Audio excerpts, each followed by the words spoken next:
Welcome back to Splice and Splatter, the film podcast presented by us, where classic horror meets modern gore. We're your hosts. I'm Siena. And I'm Al.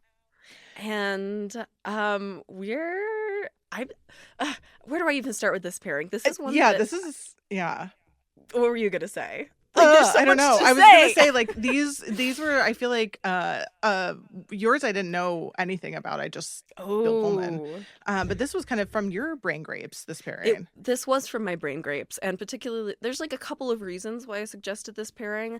It was mainly pure selfishness because I have been dying to watch The Serpent and the Rainbow, which is the film that I'm covering, for literal years, because it was mentioned a lot in film theory courses that I took in college. And we're going to talk about why, because it's like this film is so weird in like what it's doing, what it's trying to do, its place in film history. Like it is such a fascinating, completely unique production story. But it's also it is about Vodou, about like Haitian voodoo. And it made me think about Skeleton Key, which is Al's film, which I first saw in high school. You've seen this before, right? Yeah, I actually saw it in high school too. Oh my gosh. I saw it when it came out. Yeah. I saw it when it was released. Like blockbuster era release. I mean, 2005. It's me 2005s in a row. Like it was such a good. This is why I love the 2000s, because it was such a good time. There's so many things that came out. So yeah, saw it in theaters when it came out. Oh my god, I love that. This would have been a really fun one to see in theaters, because it actually. It was great. Even though I saw it was PG-13, which is kind of like crazy to me, because I still find yours quite spooky. Like. I mean, comparatively to like other things we talked about, I feel like this was just a time where I feel like ratings at this point were just like thrown out. Like it was just like, here, you get this. I like you, I don't like you. And I guess like compared to like, you know, Hostel and Saw and the things that we're getting ours in the 2000s, like yes, it's not that, but it is like it is a genuinely creepy movie. And extremely. And also like this is just a subgenre that I feel like there were very few entries in. Like there are a whole lot of zombie movies. There aren't a whole lot of movies that are about the culture that the zombie comes from. And that's like, it's really interesting to see that kind of a twist on it. And I also just was kind of like, you know, resurrection, coming back from the dead, it's springy. So truly. No, it's super springy. And with your film, I was just, again, I kind of like briefly just heard it in passing, knew of the name. I think I know because it's based on a book. Correct? It is based not on to spoil book. anything. If you are we going to talk so much about that book? Okay, cool. I wasn't sure, but I kind of had just like heard of the name, and then I don't know if we want to jump into it, but I was just like, jump in, please. I want to hear Did you like it? Yes. Good. It has some of my favorite practical effects in a horror. Like it's like top 10, if not top 5 of practical horror effects. Oh my god, I love like practical this. effects in a movie. It was so good. It's so good, right? Like I went into this so good. Oh, I'm so delighted. I went into this expecting to think it was like an interesting historical piece that wasn't like successful, and I came out of it and I was like, that's one hell of a horror movie. Like it's if you have not seen this, it's beefy. It feels so much happens in it. An extreme amount happens. I'll go ahead and say it. Too much happens in it. We'll talk about the ending of the movie. It was not Wes Craven's desired ending to this movie. As is like very classic Wes Craven. It's the Nightmare on Elm Street phenomenon. Like people keep tacking endings onto his movie that are not what he wants the movie to be about. But it's also like there are a couple of scenes and even just a couple of shots in this movie that are so visually stunning that I'm like shocked that I hadn't seen them like printed in film textbooks and like talked about on like lists of like best shot films of the 80s. Like this is like just a feast visually. I'm so bummed for that reason that I didn't get to experience it in film school, because I feel like this is one that we could have spent like multiple classes talking about, and like I do want to read about it. I'm going to listen to you. What am I talking about? But just like there's just so much to it that it really does bum me out that it's not kind of grouped together with some really, like, when it comes to Wes Craven films, why does nobody talks about this? I forgot it was Wes Craven. It's Wes Craven, and I hate that because I feel like this needs to be like, I feel like everyone needs to watch it. It's gonna move really high in your list. Yeah, like I think as it has mine. This should be. I'll go ahead and make a bold statement here. I think this should be in your top 5 Wes Craven movies. Yeah. Period. Oh, like, I mean, it is up there. Absolutely should be with Nightmare on Elm Street and with Scream and with like Last House on the Left for me. Yeah, like it is right in there with those. Absolutely, like, hard agree. That's not even a bold statement. That's not even a hot take. It's love it. The only take, and it's the correct take. It is the correct take. Oh my gosh, I love this. So I like have not been like. I love every episode that we do, and at the same time, I have not been this excited to share facts about a movie with you since like I'm trying to like maybe Phenomena was like the one that it made me think of because it's like it was similarly like there's not a whole lot of film history written about this. There's a whole lot of anthropological history written about this. Nice. And so like I was like diving into weird corners of the internet to find out about this production and like, oh my God, it really was just like you peel back a layer and there's another layer and another layer and another layer. And like I mean, I believe it, especially with these movies with the topics we're discussing. Like I feel like you'll tee me up. There was not a lot about my movie. They do have an amazing behind the scenes. No, it was kind of nice to be a little bit lighter. I still have a decent amount of pages. I have like some history things I feel like you might cover. You'll probably touch on those things before we get to mine, which will be nice to tee up. But that's kind of what I looked at too, a lot of history. We're definitely going to talk about like the history of like zombification for sure. See, I don't have we're gonna get a lot into that. Really and when I say history, I do mean history, not lore. History. The actual things that happen. Because there are actual like documented cases of zombification we're going to go through. So there was a point in time, you're going to refresh my brain on some of zombie brains on some of these because I feel like there was a point in time where I looked that up and I was like, and that's like zombification's real. It is, it is real. It is realer than I realized before researching this. Like I knew that there were documented cases of people kind of like feeling like they had been turned into zombies. There was a case that I encountered for this research that I was like completely blew my mind that I was like I did not know this was physiologically possible. So I'm really excited for it. Spooky. Actually a lot of what we're going to talk about for this one is like real history versus what happens in the film. Like because the real history is so fascinating and so spooky that like I couldn't resist it. I know this isn't like a history outside of film podcast, but for this one it needed to be. We're both doing a little bit of that. I have some history in mine too, so that's great. This is more of a little history episode, which is cool. I'm excited. Okay. I'm so glad that you liked it. This would have been so sad if it honestly, if I didn't like this, you had full reign to just yell at me on the podcast so everyone can shame me. I like can't wait to watch it. It makes me happy because it's Bill Pullman at his hottest oh my God ever. And right at the beginning of his career too. Like this is babyest Bill. He looks baby. He looks baby. So I before his daddy Bill Pullman era. I know. This is like pre-daddy because I was like he looks so, and I looked up his age. He's 35. So I'm like, okay, that's crazy to me that he started like that. So he started late. Okay. All right. Let's go. Oh my goodness. I just hit my light. I'm so sorry. Oh man, it sounded like papers flying. Like, here's my notes. I'm ready. I came with sound effects. That was me just like bitch slapping the light gel. I'm so sorry. Okay. So you can tell I'm very excited for this film. I don't have a fun fact to lead us off with because the whole episode is fun facts. Like I could not separate one chunk. So great. Cool. Yeah, let's get in there. Wonderful. There's only one tagline, but it's a good one. And you will definitely have seen it before because it's on every poster for this film, which also can we take a second for the poster of this movie where Bill Pullman is like screaming in the coffin because it has haunted me since long before I'd seen the film. Like, oh God, I have to look this up. I don't think I looked at I like really avoid scary. Everything. I'm looking right now. Oh my gosh, so everyone, so we can all look together. So you'll see on there the tagline for this film is just "Don't bury me, I'm not dead," which like perfect tagline. Mwah, no notes, chef's sets kiss. you right up. Yeah, it's exactly what we want. And it's a quote from the film. We love it when that happens.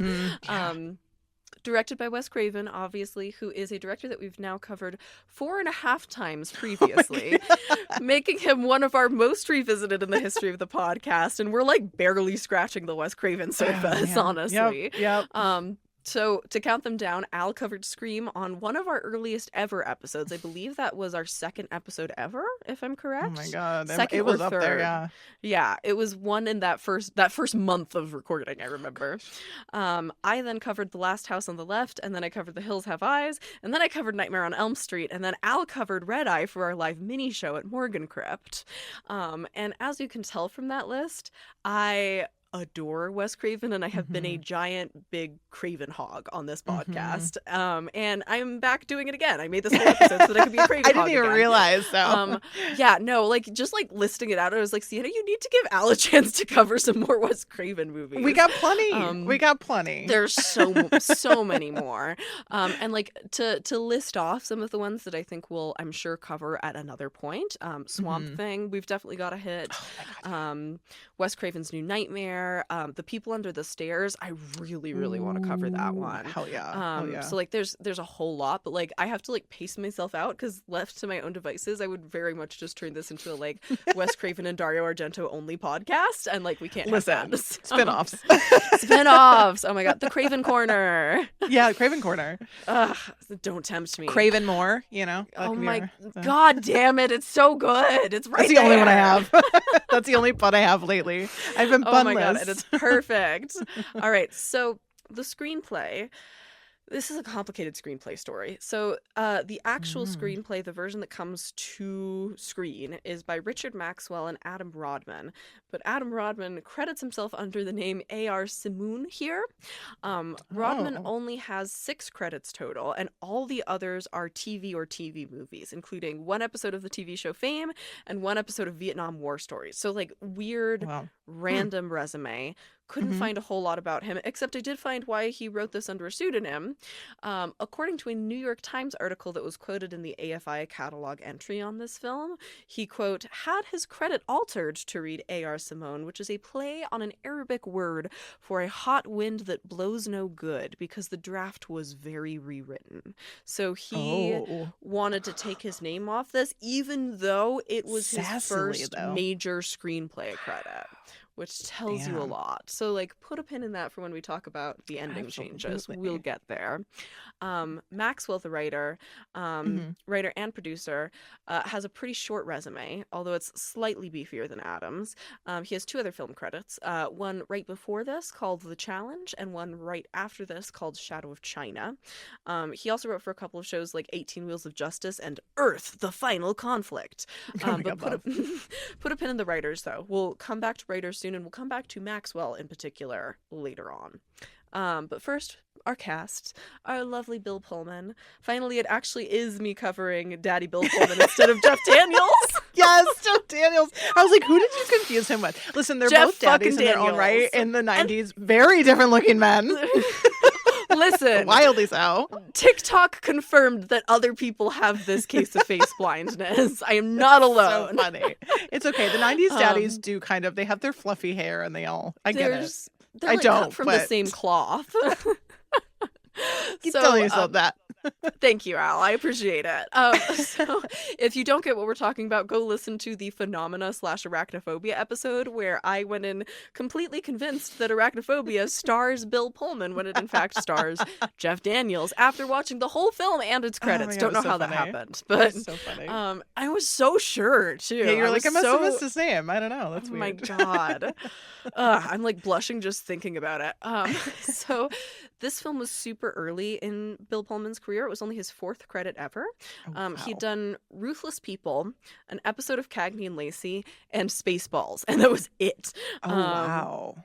And so obviously Spaceballs was his breakout, and so he immediately kind of comes onto the scene known as a comedy actor, and then immediately is like, let me take a hard left turn into zombie horror. Yeah. Wow. Incredible choice on his part. Yeah. I know. Like, it's audacious on his part, and I love it. He makes this immediately after Spaceballs, in fact, which is wild. So this was his first film credit after that. And then goes on to make Newsies, A League of Their Own, Casper, Independence Day, Lost Highway, Lake Placid, which we covered because I was thinking, did we cover anything with Daddy Bill Pullman? We have. Yep. That's the only one. The American version of The Grudge, which I'm sure we will cover at some point, hopefully soon. And he is currently in post-production for Spaceballs 2, which I thought was a joke, but it's actually happening. Amazing. Yep. Isn't that wild? Oh, God. I am so grateful that Mel Brooks is still with us and still, like, his Mel Brooks self. Like, what a gift to humanity that man is. I was going to say, shout out to that. Trav is actually reading his biography. I think it's like the most recent one. And it goes through, and it's actually insane the amount of things that man has touched and been an influence of, and a lot of them I'm he's getting like pieces told to me. Credited himself on because he like didn't want to like make people like the Elephant Man. He produced the Elephant Man and didn't get a credit on it because he thought that it wouldn't do well for that film to be known as like associated with Mel Brooks, the comedy genius. Like he's so I adore Mel Brooks. Wild, same. I'm learning through kind of hearing these snippets about him. So glad we're Mel Brooks stands over here. We are big time Mel Brooks stands on this podcast, and I very much think we should cover Young Frankenstein sometime. Like it's not like hard horror, but is like it's in our family.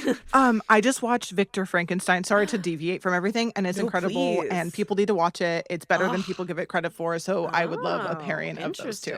Absolutely, that would be so fun. I'm you guys want that? Let us know. We might do it. We're going to do it either way. Yeah, exactly. Sorry. Please continue. I'm so sorry, everyone. So we have Kathy Tyson as Marielle Duchamp. Who, oh my God, she's so beautiful. Like, how can any person look like that? She also like looks like a real life, like Esmeralda. She looks like she's like drawn from a Disney movie. She really does look like a Disney princess, a princess, a real life princess. She really, really does. Yeah, like she's one of those people who you look at and you're like, are you a like living, breathing painting? Like what? How? Absolutely. Yeah. How, Kathy Tyson? So she is pretty early in her career as well at this point, and she's mainly known for 1986's Mona Lisa. She goes on to play Maria in Priest, Carol on Band of Gold, Steph in Night and Day, Miss Gale on Orange Hill, and Joanna on Black Ops. So she's had like a very TV-heavy career after this point. But as Bill Pullman says on the audio commentary that he does decades on from this movie, kind of looking back on it, she is interested in so many other things that she kind of just like got bored by film and like had many other intellectual pursuits that she wanted to follow. So like it's not that she wasn't successful, it was like she was too busy. Like honestly, love. That's amazing. Yeah. She's an icon. I'm obsessed with her after this.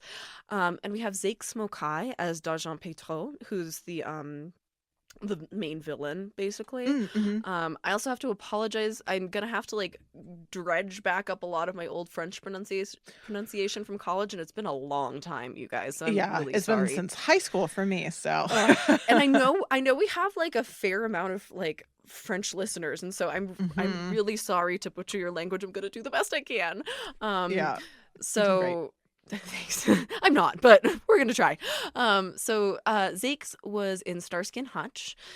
He's also Stanley in A Dry White Season, Priam in Waterworld, Dr. Zico Black with Wes Craven again in Vampire in Brooklyn.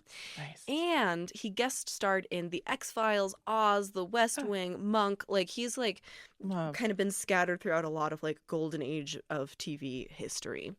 We have Paul Winfield as Lucien Céline, who's kind of the like the priest who's sort of on Bill Pullman's side, basically. Such a cool career. He's Terrell in Star Trek II: The Wrath of Khan, Nathan in Sounder, Traxler in The Terminator, Sam on Touched by an Angel, and General Casey in Mars Attacks. So this man did Star Trek, Terminator, Wes Craven, and Tim Burton. Damn. What a lineup. Like, he is really likable immediately on screen. So not surprised. I'm pretty sure I should have written this down, but I think he's also Oscar nominated. Like he is, just wow, damn. upper echelons of acting. And then we have Brent Jennings as Louis Mozart, who I'm obsessed with. He's the one who makes the potion or the powder. Oh my gosh, yes. And I'm just like, oh god, yeah. You are like one of the most charismatic humans I've ever seen on a television screen. Great. Like, this is incredible. So he goes on to be Ron Washington in Moneyball. He's also George on the TV show Insecure, Grandpa Willie on All American, Ernie Fontaine in Lodge 49, Donald in Children of the Corn 4: The Gathering. Oh, gosh. Absalom on Buffy the Vampire Slayer, and Principal Monroe on Shameless. So he's been in like a whole bunch of stuff. Yeah. So really like, good things too. You've probably seen him in something more recent. We have Conrad Roberts as Christophe Durand, who's the one who gets brought back to life. He's actually Black Zorro in The Mask of Zorro. Yeah, I know. This cast is incredible. Yeah, wild. Yeah. Which I also think like this goes to show, I feel like, you know, not to kind of like lay my cards on the table here, but I think like for a movie that has like literally like one white dude and like an entire cast of like brilliant black actors, I kind of feel like that's part of why it is not seen as much. Of course. Yeah. So yeah. Unfortunately. So it's really, go watch this movie. Like it's incredible. Yeah. It is incredible. So Conrad, he's also, in addition to Mask of Zorro, he's the chieftain in The Scorpion King, the elegant man in the recent A Wrinkle in Time, and Uncle Johnny on The Get Down. So again, like all these people have been really big recent things. We have Baja Dola as Lieutenant Gaston.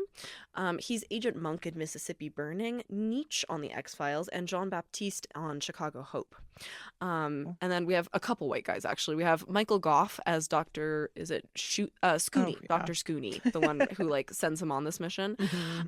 He's Delamere in Out of Africa, Cardinal Del Monte in Caravaggio, Alfred in the 89 Batman and Batman Returns. This is Alfred. Oh my god, wait. Yeah.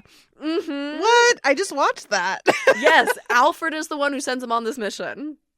Isn't that wild? I love that. Damn it, Alfred. I know. He's also Henry in The Age of Innocence. He's one of the notaries in Sleepy Hollow, so we've talked about him before on the podcast. Oh my gosh. Why am I not the same? And I know, truly. And he's the voice of Elder Gutnecht in The Corpse Bride.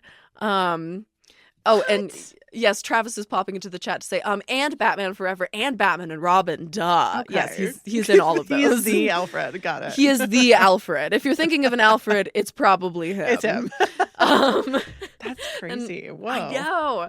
Then we have Paul Guilfoyle as Dr. Cassidy. He's the head chef in Mrs. Doubtfire, Mickey in LA Confidential, an attorney in Amistad, Bill Griggs in Session 9, which I think we should cover at some point, Pete in Spotlight, and General Teams in Don't Look Up. So another one that came out really recently. And then we have Teresa Merritt as Simone. She's Juanita in Billy Madison, Aunt Em in The Wiz, Mrs. Crosby in The Goodbye Girl, and Jewel in The Best Little Whorehouse in Texas. So like, what a cast. Again, like just stellar. And this movie is not just distributed by, but also produced by Universal. This is a studio picture, which is crazy. The more we get to talk about this. And I mean that less in the sense of like what it's about. Because like, yeah, you can picture a studio being like, sure, mid-80s Wes Craven will give you money to make a zombie movie. But to make a zombie movie in the way they did is wild. And we're going to talk about it. So, moving into writing.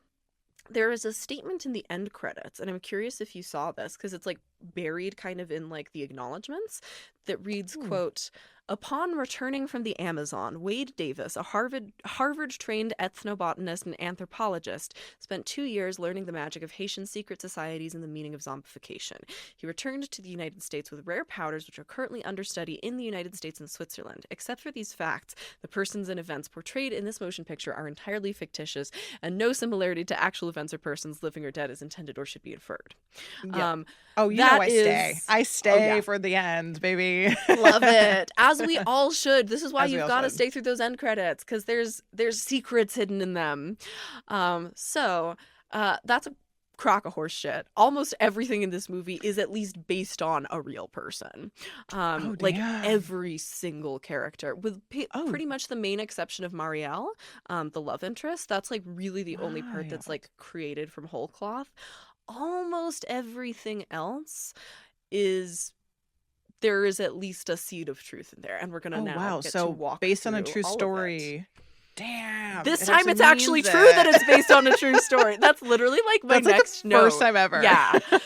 I literally wrote, this is like one of those rare cases where based on a true story is more true than you'd expect rather than less. Like they are not lying when they say that. So yeah. Now we have to pull that pin out of the book because Wade Davis is a Harvard ethnobotanist and anthropologist who studied in the Amazon and then went to Haiti because of a case of apparent zombification. All that is true. He, like, the character that Bill Pullman plays, like, is Wade Davis. That's who he is. Wow. They worked together. He's on set for the movie. We'll talk about that too. Okay, so you know the scene where Daddy Bill Pullman goes to Mozart and like publicly humiliates him using like a little bit of like sleight of hand? Yes. That part is true. That my God. actually that was really happened. Fun, to be fair. Yeah. That Oh my was God, such I know. a great scene with them like drinking at the bar and doing that. And it's so like a movie magic type moment. Like you would not expect that to be based on real life. It's based on real life. I have to rewatch this knowing that this was true. Yeah. So that scene is actually Wade had a contact that Mozart was based on. I think the real guy's name was Pierre. And he publicly humiliated him after this guy gave him a fake powder and like did a sleight of hand trick pretending to put some on his skin, not actually. And the guy was like, "You're a dead man." And he's like, "Well, I'm alive now, so you gonna show me how to make this or what?" And they do actually then go and make the powder together, and he takes notes watching him do it for 3 days. So like that also true. Holy shit. Yeah. So the book The Serpent and the Rainbow is published in 1985, so 3 years before the movie comes out. Wow. As you can imagine, given the subject matter, it like very quickly becomes a bestseller. Damn. There are, however, controversies around two aspects of the scientific work that's done in the book, and we're going to talk through those. We'll get there. But first, I've got to tell you about some of the other things from this that are true. Oh my gosh. Oh my God, yes, please. It is, it's so delightful. So I don't know all the things. I know. Well, especially because like I don't know that much about Haitian history, which is my own like failing. But in researching this, I learned that a lot of things that I had assumed were kind of created for the sake of the movie are just like straight up the truth. One of those is the Tonton Macoute, who are very real. That's like the secret like police that we see kind of like beating people up in the film. Yeah. That was like a real force that was kind of terrorizing Haiti for decades. And they're named after the Haitian boogeyman Tonton Macoute, which translates to Uncle Gunny Sack, who is a character who kidnaps and eats bad children for breakfast. I was going to say I've heard that nickname before, but yes. I didn't realize that's what the Tonton Macoute are named after, which like if you're calling yourself that, that's pretty on the nose for like what these people are doing. Right. They also, a lot of the key like leaders of the Tonton Macoute were actual voodoo practitioners. They used a lot of voodoo imagery. So like you'll see like there's like a patch that the Tonton Macoute would wear that had like a voodoo skull on it that I think it was like a Baron Samedi type of image. And the man, I had to include this even though it doesn't come up directly in the movie because it's so like horror sphere related. The man who led the Tonton Macoute from the 60s to the 70s earned the nickname the Vampire of the Caribbean because he extorted Haitians for plasma to sell to America and cadavers to sell to medical schools. So he was literally like vampire style draining the blood of the Haitian people. Whoa. Yeah. Whoa. I know. Like I know that's not directly related, but I had to include it. Like, that's actually incredible. Yeah. Whoa. Oh my gosh. Like someone has probably made a movie about that, I'm sure. Oh my gosh. I want a Haitian person to make that movie. Yeah. No. That's what I'm saying. I'm wondering if someone has, but God, if so, tell me the name. I want to watch it. Yeah, right? Yeah. If anyone else. Oh, the Vampire of the Caribbean. Ugh. Damn. So now we get to the zombification is real. So the story in this film, the Christoph story, here's the real story that it's based on. And like it is so much more direct than I thought it was going to be.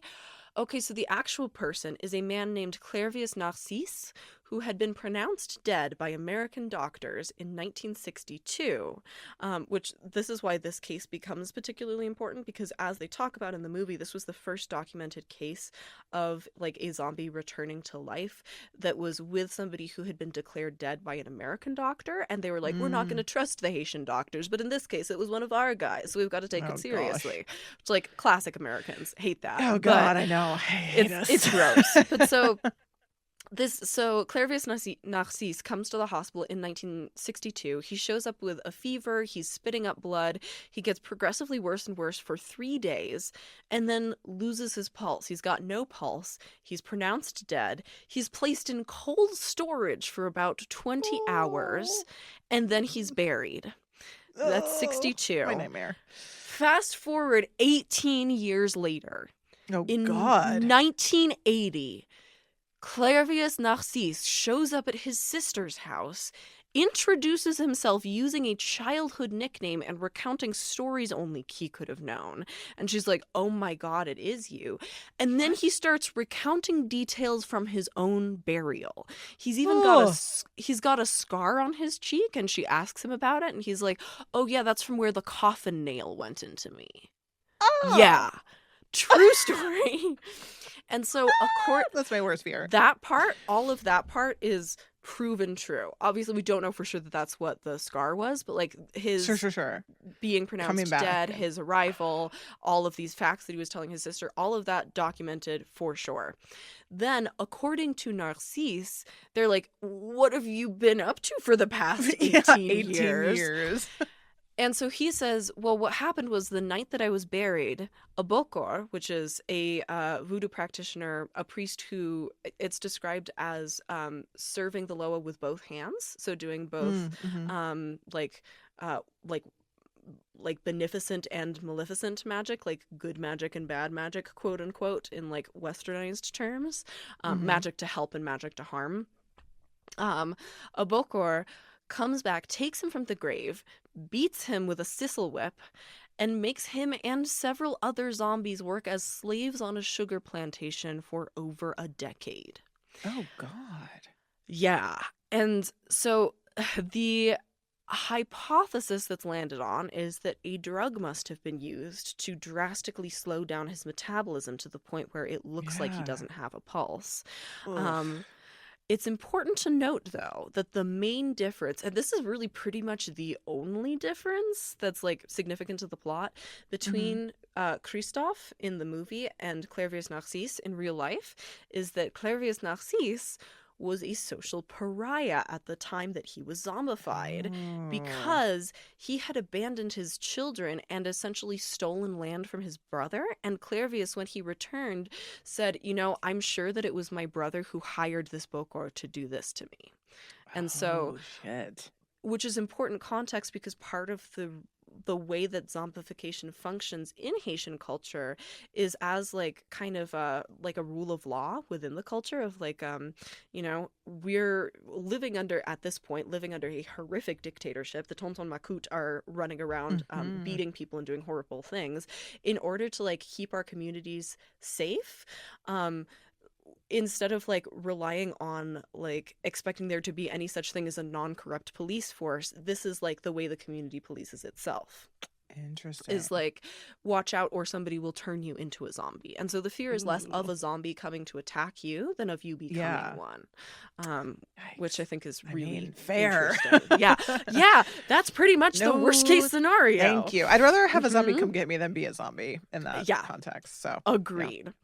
So also true, Davis did indeed watch the real-life analog of Mozart make this powder, which did indeed include real human bones, except in real life, they took the bones from the grave of a child. And this is Wade controversy number 1, because he actually commissions digging up the grave of a deceased child and takes photos of it and like is poking around in there and uses a deceased human's skull, a human child's skull.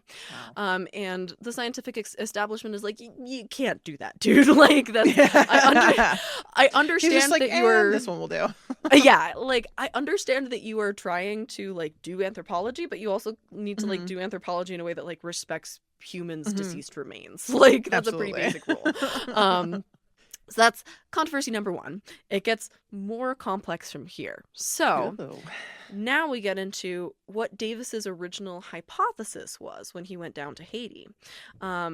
He believes that he has kind of a 2-part hypothesis. One is about how the like initial zombification happens, and then one is about how the Bokor is keeping them in this kind of like pliant state to keep them as slaves on this plantation. So as far as like after this person has been brought back, how are they being kept in this state? Davis thinks that it's Datura, which I'm fascinated by because Datura grew outside my childhood home. Like it's everywhere in New Mexico. No. Have you ever seen it? It's like the flowers that like bloom at night. They're like these giant, like about this big. They like grow wild all over New Mexico. And Datura seeds are like they're hallucinogenic and like in a very disturbing way. Like you're not gonna have like a fun trip from Datura. Yeah. It's very like it will fuck you up. Oh gosh. Because it's a like, you know, potent hallucinogen, maybe it could work for making people susceptible to your will, but it's definitely not going to make somebody look like they're dead, right? Right. So this is kind of bringing us to controversy number 2, because again, Davis really only thinks that the Datura is being used to keep them in that state. But what people really take issue with is how he thinks they're getting there, which is tetrodotoxin, which we hear about in the movie. Have you heard about this before? Are you like familiar with this concept? I don't think so. Explain it, and then I'll let you know. Fantastic. If I've heard it before. I feel like I've heard that name before. I know it was also in the end of the film too. In that little credit part. This is what Wade basically decides partially through the process of watching the drug being made. He's like, oh, I think this is what is actually causing like the initial onset of zombification. I think this is what's making people look like they're dead.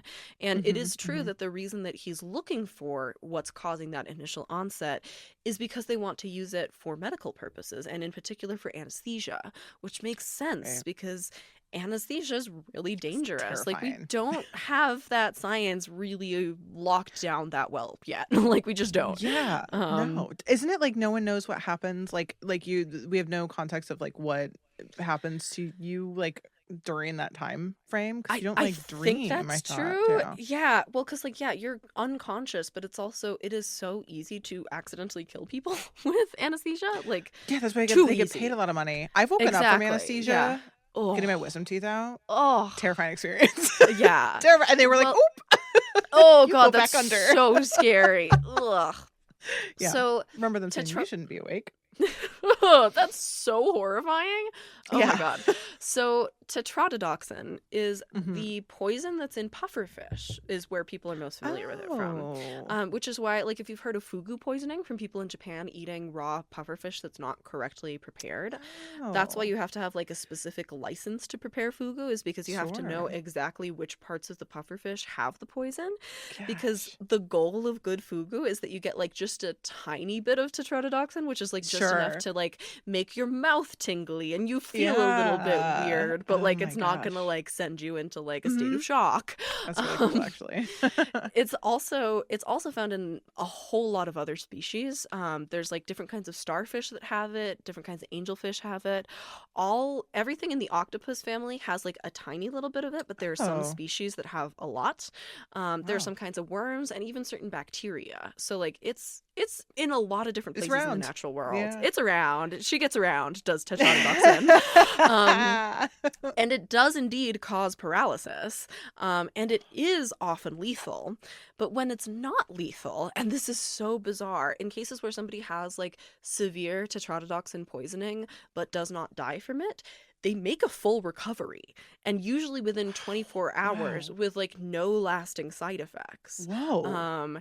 And they usually remember what happened while they were paralyzed, which like, oh my God, is that horrifying? And also, gee, that does kind of sound a lot like what we're talking about with zombification, right? Like, you can kind of see what the logic here is. It has actually also been studied for a huge range of medical uses, including as a nerve block for anesthesia, which makes sense. It's been used to treat pain for both cancer patients, and there's like some preliminary research on it for migraine sufferers, which is fascinating. Because really again, cool. It's like a nerve block. So it's like, if you can figure out the way to use it right, that could be really helpful in a lot of situations. Absolutely. And it even, I thought this was so cool. There have been studies showing that it is actually has really good applications for use in acute heroin withdrawal. So if you give it to people who are in like early stages of heroin withdrawal, it can help them have less negative side effects as they come down. Which is like, no wonder we've barely done research on it. Exactly. Of course. For all the reasons you just listed. 100%. Yeah. But so this is the second big controversy, which is that even though it makes a whole lot of sense why Wade Davis would be like, it's tetrodotoxin, I saw them like grinding up pufferfish and stuff. When other scientists try testing the zombie powders, like samples that he brings back, they only find tiny little trace amounts. And so they're like, this is not enough for this to actually be causing the symptoms that this would need to cause. Right. And so Davis's work, quote unquote, proving that tetrodotoxin was the key ingredient largely gets called into question basically for not having followed proper scientific inquiry principles. Like there's a lot of kind of accusations that he might have been like experiencing confirmation bias, where once he decides that this is the thing, he just like looks for all the evidence that supports that and ignores evidence to the contrary, which is not good science. No. But it's also then like there's like this whole like multi-decade back and forth where other scientists go and retest it and are like, well, I found it in this sample but not in these samples, and then other scientists come in and try to defend his work. Another team of scientists come in and attack the ones who were defending him. And so basically kind of where it lands is it's like sort of in a gray area but leaning towards the realm of probably not accurate, or at least not as cut and dried as Wade Davis thought. Sure. One of the major issues with thinking that tetrodotoxin would do quite what he's saying is that when patients have this kind of poisoning, they go limp, whereas a dead body goes stiff, right? And so that's something that like, would a doctor have just not noticed that? Like, is it because these corpses, quote unquote corpses, were being looked at soon enough that like rigor mortis wouldn't have set in, and so they weren't looking at that and thinking it was suspicious? Like there's just like a lot of question marks there. That said, this is just like my own personal opinion as very much like not a pharmacologist. It does make sense to me why something, even if it's not tetrodotoxin, why some kind of a sodium blocker, which is like what tetrodotoxin does, like that it's specifically something that's blocking the nerves from communicating, why it would be some kind of a toxin that does that would be producing this effect. Because like, yeah, it seems like in order for this to have happened in the way it did, Clavius Narcisse would have had to have been given something that slowed his heart rate way down, slowed his metabolism way down, and kept his body from being able to communicate with his musculature and nerves while he was still conscious mentally, which that's a nerve agent, like in some form, even if it's not tetrodotoxin specifically. Yeah. So that's our historical background. I love that. That's so interesting to like. I just didn't realize there was that much of truth to. And it's like not the things you would expect either. Like it's, I feel like there are so many things in this that you would expect to be like the movie magic elements that are actually the real elements, and vice versa. Like it's wild. And as I mentioned briefly earlier, Wade Davis goes on to be both a guide and technical advisor for the location shoots in Haiti. So he is there with the production when they're shooting there. There's also a production anthropologist on the team and a Haitian Creole dialogue coach, which I wanted to shout out because like good on Wes Craven for hiring that. Important. I do feel the need to note here that Wade Davis was far from the first person to do anthropological research on Haitian voodoo. He actually stood on the shoulders of two of my favorite female artists, Zora Neale Hurston, famous Black American writer who did incredible work studying Haitian voodoo, and Maya Deren, who is a brilliant experimental filmmaker who I'm obsessed with and was actually initiated as a voodoo priest. And if you have not already watched her short Meshes of the Afternoon, go watch it. It's brilliant. It's very creepy. It's very like horror energy. And honestly, without Maya Deren's Meshes of the Afternoon, we would not have David Lynch. So like it's the line goes directly from like Maya Deren through voodoo to David Lynch. Yeah. So it's really cool. Please remind me after the podcast to write that down. Yeah, I think you'd love it. It's available on YouTube. It's really short. I think it's maybe like 12 minutes or under. Like it's like a nice easy watch. And it's so spooky. So themes approach in history. What got Wes Craven interested in this story? Yeah. So because this is like, you know, we know Wes Craven is a horror guy, but this is very different kind of territory for him, especially compared to something like, you know, Last House on the Left or Hills Have Eyes, or even to some degree Nightmare on Elm Street. This is like attempting a very different kind of tone. And that's actually why he was interested in it, because as he says, quote, "For a long time, I had been looking for a crossover piece that would use the benefits and momentum of my reputation as a horror director to get me into more of an adult venue. There are zombies in it, but the film is about the physical and emotional truths of zombification.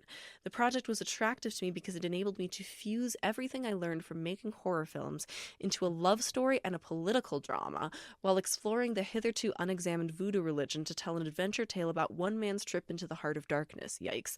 The film offered a much richer palette than I've been afforded before. Which, like, I love every single thing about that except for the Heart of Darkness shout out. Yeah, sure. But like, it's so funny to look back on this in retrospect and be like, okay, so he found this like sensational, mostly true story about people being brought back to life by powders potentially derived from pufferfish, and he's like, this is gonna help me reach the sophisticated adult audience. Listen, it's so smart of him to want to do that too. But yeah, and that's so why sorry, go ahead. Go. No, you. It's just also so telling that when he thinks about like going straight, like this is his version of that. Right. He could have gone I mean, he could have taken the source material and gone like a more, you know, traditional approach to it. But I love how much he kind of like, it seems like stuck with the source material, even like as far as, and I don't want to like, if you get to this part, but even all like the extras that were there, I'm like, it seemed like he was, a lot of this was just like filming actual events in some cases. Okay. In those I was extras. Like, I'm sure. Oh, good. I'm so happy you haven't. Yes. The extras in particular are key to this story. They are so key. I'm so glad you said that. Yeah. It's just like I don't know. It felt so different than his other things in that regard for that reason. And it's just, it is funny to think that like this is him being sophisticated, but I don't know. I get it. Kind of is. Yeah. I think so. So the funny thing is, this film was not supposed to be directed by Wes Craven or starring Bill Pullman. Because, of course, classic.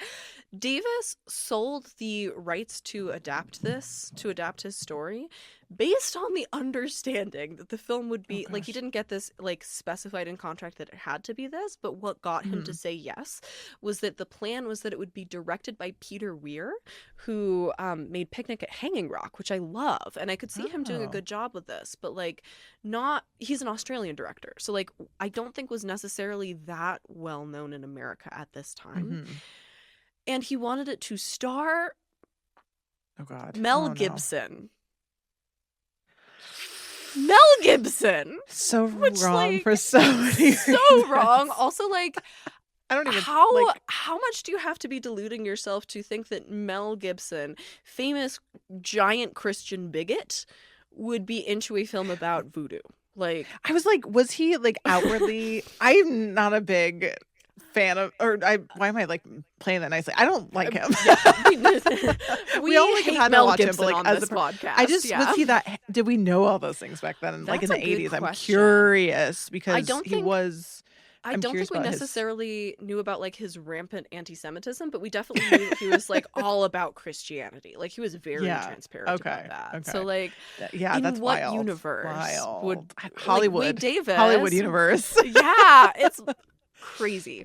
I don't think he has that much depth to him in any way, he absolutely and he's not does likable in that way on screen. That man has like a cardboard cutout of himself inside his head for a brain. Like you'd be like, I want him I want him 6 feet under the ground, and I want him a zombie under there. I don't want him to make it buried out alive and miserable. Yeah, that sounds perfect. How do we make that happen? So, anybody, God. And so this brings us to part of where, like, talking about how this film gets made, you touched on something that plays a really big role in this, which is that they did in fact shoot at least one actual voodoo ceremony in like doc style, where they had people actually being ridden by Loa. And that's the first scene where you see Bill Pullman watch a voodoo ceremony, the one where Marielle gets ridden and starts dancing, and there's the guy like rolling the cigar in his mouth and it's burning and he doesn't get burned. Yes. Okay, I was wondering if that was. It felt real. So Bill Pullman talks about this on the audio track. Because they shot that doc style, they had to basically just like keep they couldn't keep rolling, but like keep going and keep waiting for essentially hours as the night progresses. And it took like 5 or 6 hours for people to get into just the right trance state for them to be able to do these things, because they actually were putting needles through that man's face. In fact, one of the people putting needles through that man's face is Bill Pullman's wife, who did not want to do it. Is that who that white lady was? That's who the white lady. That's who the really uncomfortable looking white lady is Bill Pullman's wife. Yeah. Oh my gosh, that's incredible. That's so funny. And so, they were actually in the midst of being ridden during that. And that's like, at this point, there had not been that many film representations, like documentary, quote unquote, like film representations of that actual practice that had been captured. And so there is kind of like an anthropological element to the way Wes Craven chooses to shoot this. And to add another layer to this weird onion, it also, in addition to doc footage, incorporates actual archival footage too, where you see at the end like this like dictator being like pulled out of his position. That's actual archival footage of the dictator Jean-Claude Baby Doc Duvalier being ousted. And so they intercut real footage with the fiction film in addition to this doc footage. So this film incredible. Has 3 different kinds of footage in it, essentially, of approaches to filmmaking.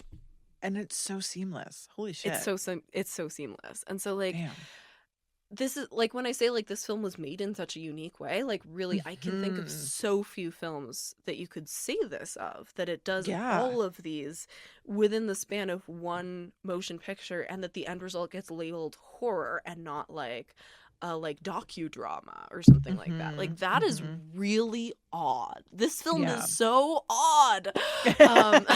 And so that actually points to another key thing about the approach, which is that the script changes once production gets to Haiti, because they had a long like prep period in Haiti. And as Wes Craven says, quote, "During rehearsals, we realized the script was not up to the level of spirituality, beauty, and passion we saw. We completely rewrote the script on set and shot to make it fit the reality of Haiti. We could never have guessed, sitting in our offices in Hollywood where we were writing the screenplay, what it was really like." And I'm like, I'm so happy to hear that. I know. It feels like it was made with love, especially really does. White director. Like it is so like from a white perspective, and like yes, I am sure this film would have been 10 times more authentic and real had it been directed by a Haitian person, but like absolutely. Given that it is Wes Craven doing this, God, he really, like, for 1988 especially, that's pretty fucking progressive. Yeah. Like, it made me think about, like, Killers of the Flower Moon. Like, it took Scorsese a few years ago, halfway through writing his screenplay in the 2020s, to come to the realization, gee, I sure seem to be focusing a lot on the white perspective here. Like, and, like, why am I acting shocked? I didn't know that, though. So, yeah. And, like, Wes Craven was, like, basically having that same realization in 1988. Like, yeah. The man is woke. Like, yeah, I was gonna say we blame the times a lot. I know, like, especially when we talk about, like, the 2000s, like, films. Yeah, for sure. And it's just like, I didn't do any of those things in the 2000s. I knew that they were wrong. Like, I there's excuse in Hollywood because just it's not even an excuse, it's but culture. Like it's and no one was correcting. Problem. Yeah, exactly. White people were not correcting white people. Exactly. At that time in the way that we are, hopefully a lot of us are doing now. But yeah, that's crazy. So, like, it really does, like, put so much perspective on, like, how many white directors go on to do this so much worse in following years and be like, well, we just didn't know. Like, bitch, Wes Craven knew better than you in 1988. That's the thing. Like... there's no excuse for the time. Like, you are either you can, everyone can use their brain. Exactly. Everyone can think. This is a good way to do this. Yeah. Everyone can use the Mel Gibson cutout in their head. Like, and Bill Pullman, actually, I found a quote from him, also from the DVD commentary, where he has a really interesting take, again, looking back on the film's perspective, where he says the quote, I think it was all these white guys making this movie who felt like they very much wanted to tell a story about a white guy who really learns that he doesn't know very much. And I'm like, gosh. Oh, I love like, that. That's such actually a great take. Like, that's the take on both of these movies, yes, to be fair. Literally. Is like, this white is people need to mind their business. Yeah. Don't touch things you don't understand. Truly. I have like some Letterboxd reviews, I think, that say exactly that. It's just like the caucasity in these movies. Literally. Yeah. And so, like, the fact that was like the perspective that the film takes is really refreshing, I think. And like, you know, Bill Pullman kind of makes fun of it a little bit, where he's talking about, you know, it was made by a bunch of very progressive white people, and there was like a lot of white guilt going on set, and so they really like wanted that. And I think I think that's part of why it feels as like coming from like a good-hearted place as it does. Is like this movie is dripping in white guilt. I love that. As it should be. As it should be. I mean, spoiler alert, my fucking director's British. Of all my God. Things. It's so real white over here. Oh, yeah. Oh, my gosh. So, this brings us on into the, like, production proper section. Do you want to take a guess at the shooting budget? Oh my gosh. I mean, they like flew. Did they use a lot of production? Me acting like this, I'm like, money's on the line if I get this wrong. Did they use? I'm curious because I didn't really like look. Did they use crew from over there? They bring like Hollywood crew. They used a lot of local crew, which I also like. I love that. They should. Yeah, as they should. I agree. We'll circle back to that in a second, but yes, there was a lot of local crew. I'm gonna guess like 80s. I'm gonna say 30 million. I don't know. Oh my gosh, it seems like it should be, right? But like it feels big. I guess everything's practical.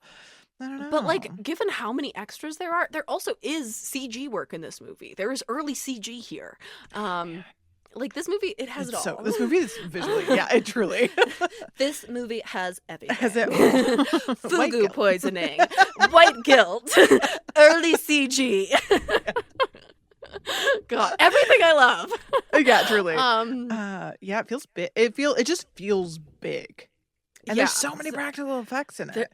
There's so many practical effects. Well done. There's over 2,000 extras. Believe. And this movie cost $10 million.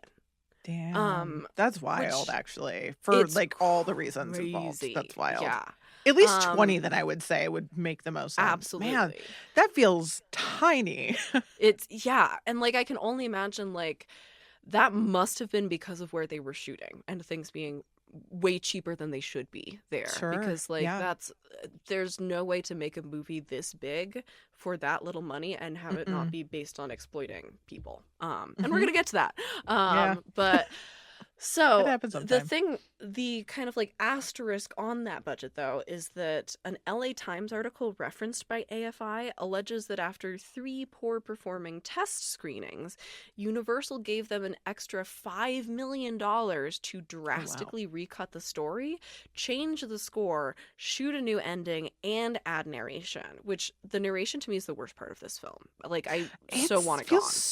It feels so unnecessary, and it feels stiff, so that makes sense. I bet Bill Pullman was like, I don't want to do this either, and like gave a bad performance.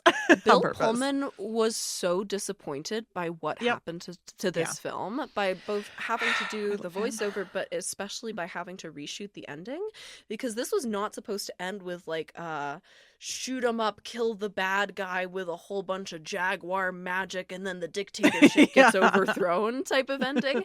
It was supposed to be like a very like subtle, subdued, you're not sure whether things are over or not kind of ending, which is exactly what Wes Craven wanted to do for Nightmare on Elm Street. How it's, oh man, that's kind of how the story starts too, where you're kind of like just thrown in.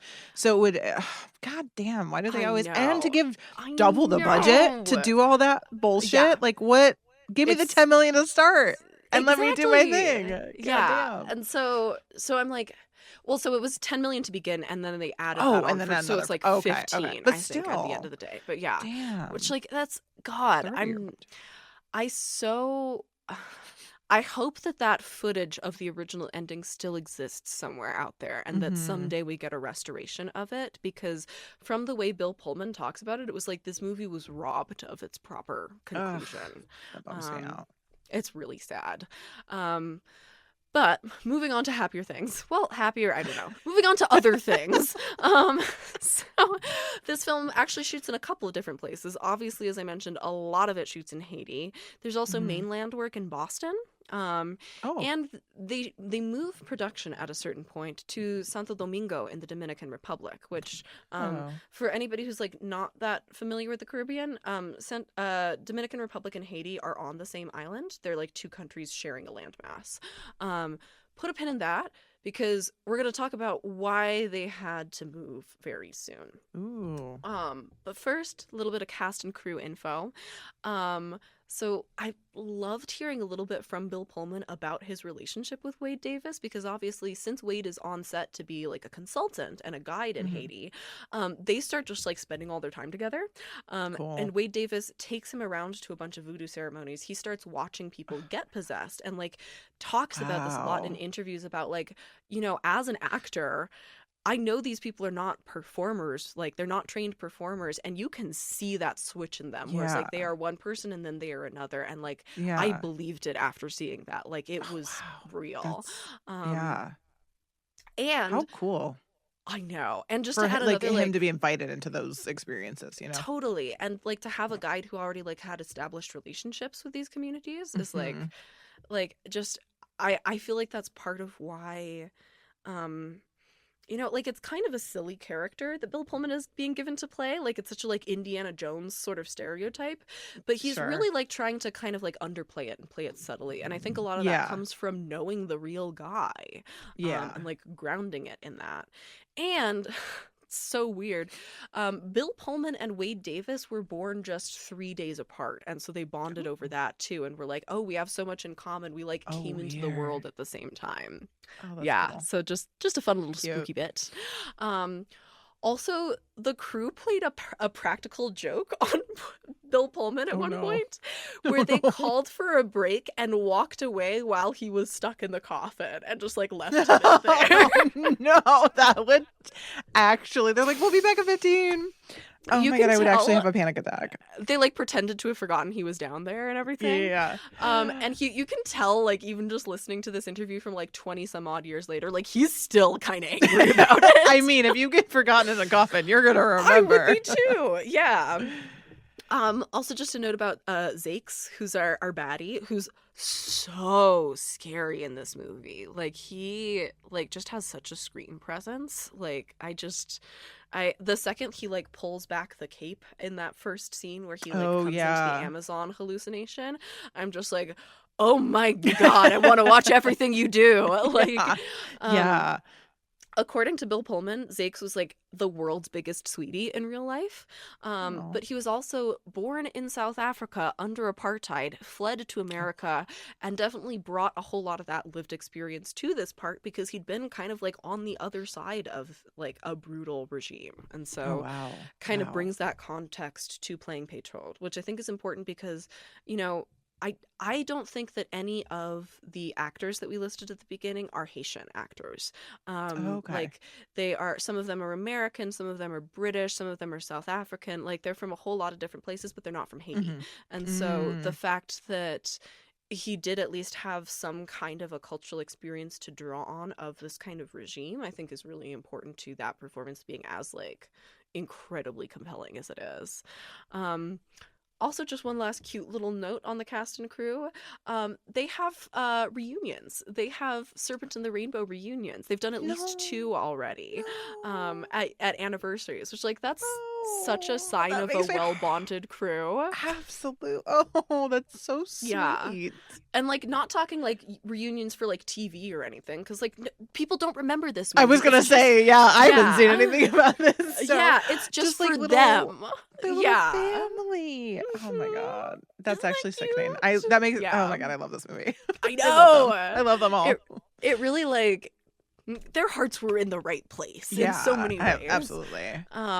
So making of, the cinematographer is a man named John Lindley, who also shot, this is so wild, what a career. God. This guy shot You've Got Mail, Father of the Bride, Sleeping with the Enemy, Sneakers, Pleasantville, Money Train, The Court. He shot the parody show, The Woman in the House Across the Street from the Girl in the Window. I hate what's her name, but God, I love that show. Yeah. That was so funny. So good. Oh my god. So like just like very like family, like comedy. Yeah, he's a comedy guy. He's like he's like a bright, shiny, happy comedy guy and shot this. And they did some early body rigs for the Amazon sequences where the camera's like actually attached to Bill Pullman, which is cool.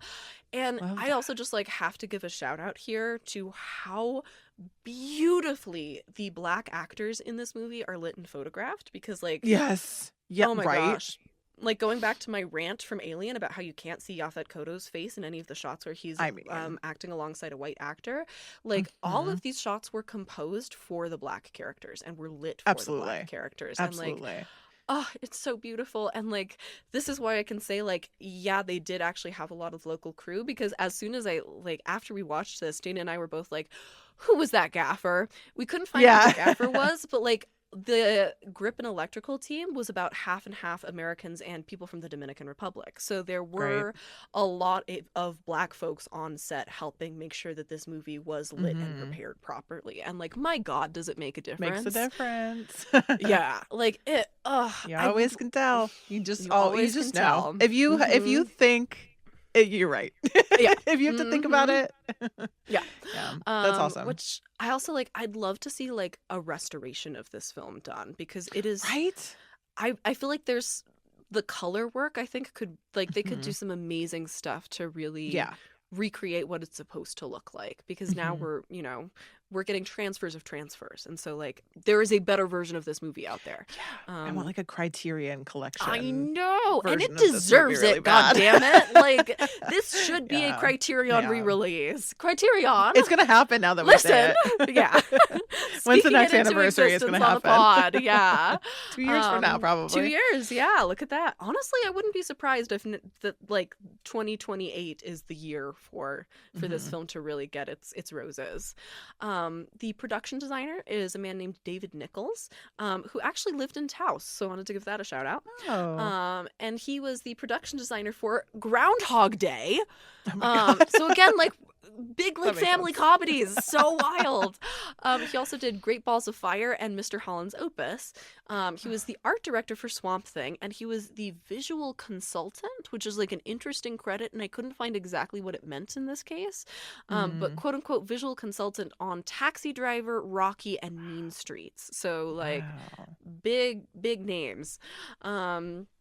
So now we get to a section that I've labeled a blessed/cursed set. So when they get to Haiti, before filming starts, Wes Craven does something that I think is really smart. He hires a bokor, so one of those practitioners who practices with both hands, named Max Beauvior, to bless the cast and crew and the production, and like to do a proper ceremony for them to give them good luck. I love it when productions do this. I think it is a really important part of like being respectful to the space you're in. It's part of like why, like, now if you're shooting on native land, you should make sure that you contact that tribe and see if they are willing to come to a land acknowledgement. Like, there are things you do to make sure that you are not upsetting the people and beings, human and otherwise, on whose land you are a guest as a filmmaker. And the cast and crew really loved this because it was like a great bonding experience for them, and they were like, it helped them feel like the reality of what they were doing. Absolutely. And yet, unfortunately, this set was not very blessed. Oh, God. So, no. Which, like, you know, there are a lot of things where it could have gone much worse, but I'm like, I wonder if there's any possibility that, like, maybe there was one bokor who was hired to bless them, and maybe, like, somebody else hired another bokor being like, I'm mad at this production. Like, that's what you were saying. There's, like the good and the bad, and I'm wondering if, like, oopsie, a little bit extra bad went that way.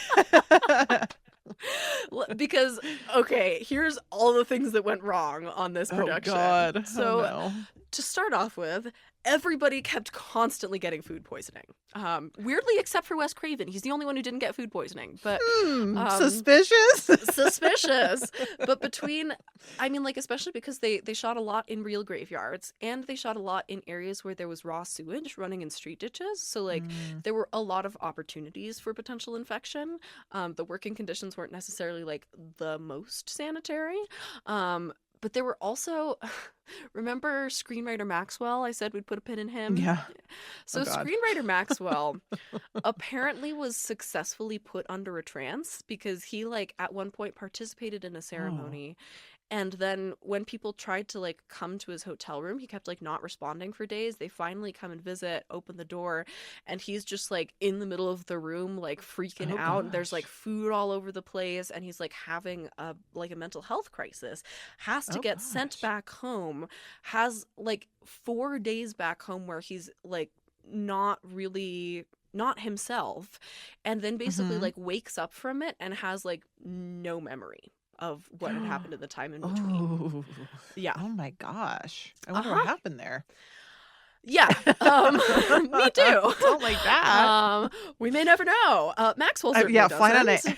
Flying on an airplane in a trance, terrifying. Yeah. Like, he said that the last actually thing... pretty great if you're afraid of flying. Potentially. Could be better. Yeah, but he said, like, the last thing he remembered was, like, the last thing that the practitioner said to him in the ceremony, and that, like, after that it was like, I don't know. I don't know what happened in that time. So, like... That's so crazy. And they were also... This production was shooting in Haiti just 1 year after the dictatorship of Jean-Claude Baby Doc Duvalier had ended, by him being ousted in that, like, giant coup that you see on screen. Yeah. And the crew, because of that, was working under the protection of local militias. And so, according to a Cinefantastique interview, that included members of the Haitian army, quote-unquote, bashing unruly extras in the head with gun butts. Which, like... Oh my God. So upsetting. What a wild time to be there too, like a year after. And then, like, it was very volatile. Yeah. And to make it even more volatile, because the production comes, and, like, this is the first major American production to shoot in Haiti. So, like, there is no film infrastructure. People are not there isn't, like, a film tourist economy or anything. And so when this American crew with $10 million comes in and starts shooting, people from all over the island hear that they're hiring extras. And so, like, whole villages come to work as extras on the project. And then you get 2,000 extras. And then, as Bill Pullman points out, this very complicated dynamic happens where most of the extras, these people who are coming from the villages surrounding, are extremely poor and are dark-skinned Black people, whereas most of the people who are working in the Haitian army and who are, like, working, they like set up their production office inside a police station to keep the money safe. Wow. And like the people who are working at that police station are all mixed people who have lighter skin. And so there is like a colorist element going on here. Interesting. And like the American crew doesn't even like realize, I think, necessarily that they're feeding into it until this starts happening. And then all of a sudden they're stuck in this dynamic where you know, they've got 2,000 villagers who are desperate for money, who have just come out from under the thumb of this incredibly brutal regime, who are being hit on the head by gun butts, and who know those white people who just moved in have a shit ton of money. And to make all of this even worse, they're shooting in the middle of a really rural part of Haiti where there is only one road in and out. And so if you block that road, there is no way to get out. So the extras join forces, block the road, start demanding higher wages because they're being drastically underpaid, given that the budget is only $10 million and there's 2,000 extras. And they realize, like, oh, they have the money to pay us. They're just not. And so they block the road, start threatening the crew, and start pelting them with rocks. And basically, somebody has to, like, essentially, like, send in an airplane with more cash. And so they do pay out the extras. They get the higher wages they're demanding, and then they immediately head over to the Dominican Republic. Oh God! So that's why they moved. So that's when they move. Yeah. Oh, and then man. Well, at least they paid them. Thank God they paid them. Like, just pay them from the beginning. Pay them appropriately from the beginning, and also like maybe think about like the racial and colorist dynamics that you're walking into as a white person. Like, I don't know, but that's the thing too. Like, they knew where they were going and like what had just happened, and like it's not like that was like, oh, like 5 years ago, which is still like a baby time. That's like no time. But like a it year is a year after, like that is so. I mean, the wound is still bleeding. Like, and like I think it might have been even like 10 or 11 months. Like, it wasn't even like a full year. Like, it was so recent. And like, as we all know, when you like topple a dictatorship, it's not like things are suddenly good. Like, it's so the country got like thrown into chaos, and like things were still really like there was not infrastructure. And so that's what they fly their $10 million into. And that's why they have to then move over to the Dominican Republic. And it sounds like they had been planning to shoot partially in the Dominican Republic anyway, but they moved it up in their production schedule by a little bit because they were like, I think we're done. I think we're done anymore. We're done being pelted. And then when they move to the DR, things still aren't like exactly smooth. They get sued for higher wages again by one of the production, I think it's an accountant, not by like a whole like crew of 2,000 extras. Like, it's one person, but the Easter holiday weekend holds up filming, but it's like problems of a much less dramatic scale. So they're like able to finish shooting. But still, like, hearing all of that, I'm like, I'm not sure that Bokor was the only one who worked on this set. Like, I think somebody else may have had a hand who was less favorable. I mean, but now we get to talk about special effects a little bit because, as you said, they're amazing. I'm so glad you liked them. The special effects on this movie, the visual effects, which like this is like there's optical effects and early CG. They're done by a San Francisco company called Colossal Pictures, which specialized in animation, particularly what they pioneered something called quote unquote blendo animation, where they'd basically just like layer different animation styles and approaches on top of each other so that you can't quite tell what you're looking at, which I think that's what's being used at the end when you see like the jaguar spirit projected over him. Yeah. I think that's blendo. That feels right. They also did early CG work for Atari, so cool history. Oh my God, amazing. But the practical effects, which is most of the effects in this movie, led by special effects makeup artist Dave Anderson, whose name may ring a bell. Is it ringing a bell? Yes, good. So Dave Anderson, married to Heather Langenkamp from Nightmare on Elm Street, and owns AFX Studio with her. So he also worked on Cabin in the Woods, American Horror Story, Guillermo del Toro's Cabinet of Curiosities, Men in Black, Edward Scissorhands, and Alien 3. And he's collaborated with both Stan Winston and Rick Baker. So like he knows his stuff. Yep. Yeah. There it is. In particular, he gave a great walkthrough of the zombie bride sequence. So, which one of the best parts of this movie. It's so good. Terrifying. Yeah, it's great. Actually terrifying. So like piece by piece, she is a puppet and her arm is being puppeted. And then there's another puppeteer behind her who has a snake on a stick that's ready to shove through the mouth hole. Real snake? We're getting to the real snake because there is a real snake. This part is a puppet snake, which is just designed to open and close its mouth so that when it shoots out and does the like, that part's a puppet. So real. It's really good. So that quick little shot as the snake opens its mouth as a puppet, and then it cuts to the two shot where you have the crone puppet still being puppeted that now has a real snake in its mouth, which Bill Pullman is being asked to act with. And the real snake, this is where it gets really complicated. The real snake has like a snake patterned sock puppet attached to it so that Pullman can like act like he's playing with the snake and then grab the sock puppet instead and then pull that onto his neck for like the shot where it's like attacking him. Yeah. Holy shit. That's how they shot that. Bill Pullman also for this movie shot with a real jaguar and a real tarantula.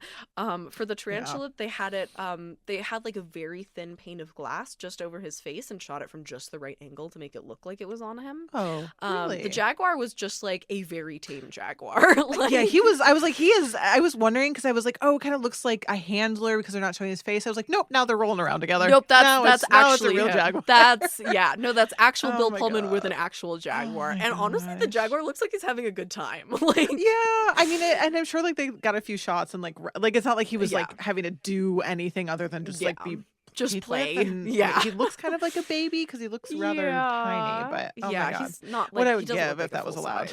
I know. Like, it looks so fun. Yeah. I know I'm not supposed to say that, but it does. I know. Listen, I'm not gonna do it, and I'm not gonna encourage anyone to do it. I'm just gonna dream about it. I want to dream about it. Yeah. So the music, like I mentioned, there's like 3 different versions of the soundtrack that we go through. They start with a few versions that are mostly just drum based, and they don't like those, and we get instead a version by Brad Fiedel, who weirdly started out as a keyboardist for Hall & Oates of You Make My Dreams fame. That's so random. The number of people working on this movie who came from like happy poppy family stuff is so fascinating. He also, though, he's pretty famous for a couple of things because he composed Terminator, including that like iconic Terminator theme. He did Gladiator, he did The Accused, The Big Easy, the OG Fright Night, and the 1976 Jaws porn parody Gums. Incredible work all around. Gums. I love when we have porn parodies of our movies. It's so delightful. Especially like the olden days when you would have like a full-length porn movie with like a full crew and like an originally composed score. Like, I long for the days. Incredible. Truly. And on the music, I had to shout out that the one and only Diamanda Galas is credited as performing the voices of the dead. So when you hear like spooky operatic kind of sounds, that's Diamanda. And we've talked about her before because she's the one who did the vocals for Bram Stoker's Dracula, like the special effects vocals for it. And you can hear her voice used on The Ring 2, The Conjuring, Blair Witch 2, Book of Shadows, and Natural Born Killers. She's like a goth opera icon. That's really cool. She's amazing. I think you'd really dig her stuff. Moving into release, and from here it's going to be very short because there's very little on this chunk of the film. This is actually pretty much Craven's first film to just like sail easily past the MPAA with like an R and no need for like major recutting. Wow. They're just like, yeah, that's fine. Just go release your zombie movie. We don't care. It's not Last House on the Left. We don't care. Yeah. Universal releases it on February 5th, right in the middle of dumping season, and it makes back about $20 million in total against that budget, which started out as 10 and then turns into 15. So it probably like just barely broke even on theatrical release. And then I do think that it made a decent amount back on home video sales because this did have a home video market.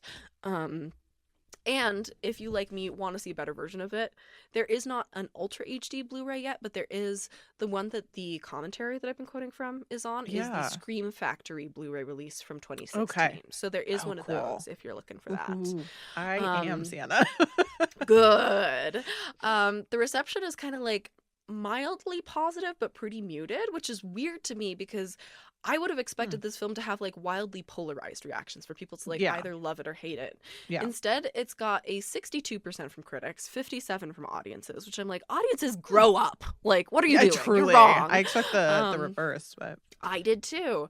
And it's like mainly coming from reviews along the lines of one from Roger Ebert, where he gave it 3 out of 4 stars and wrote that, quote, "The visual look of the movie is stunning.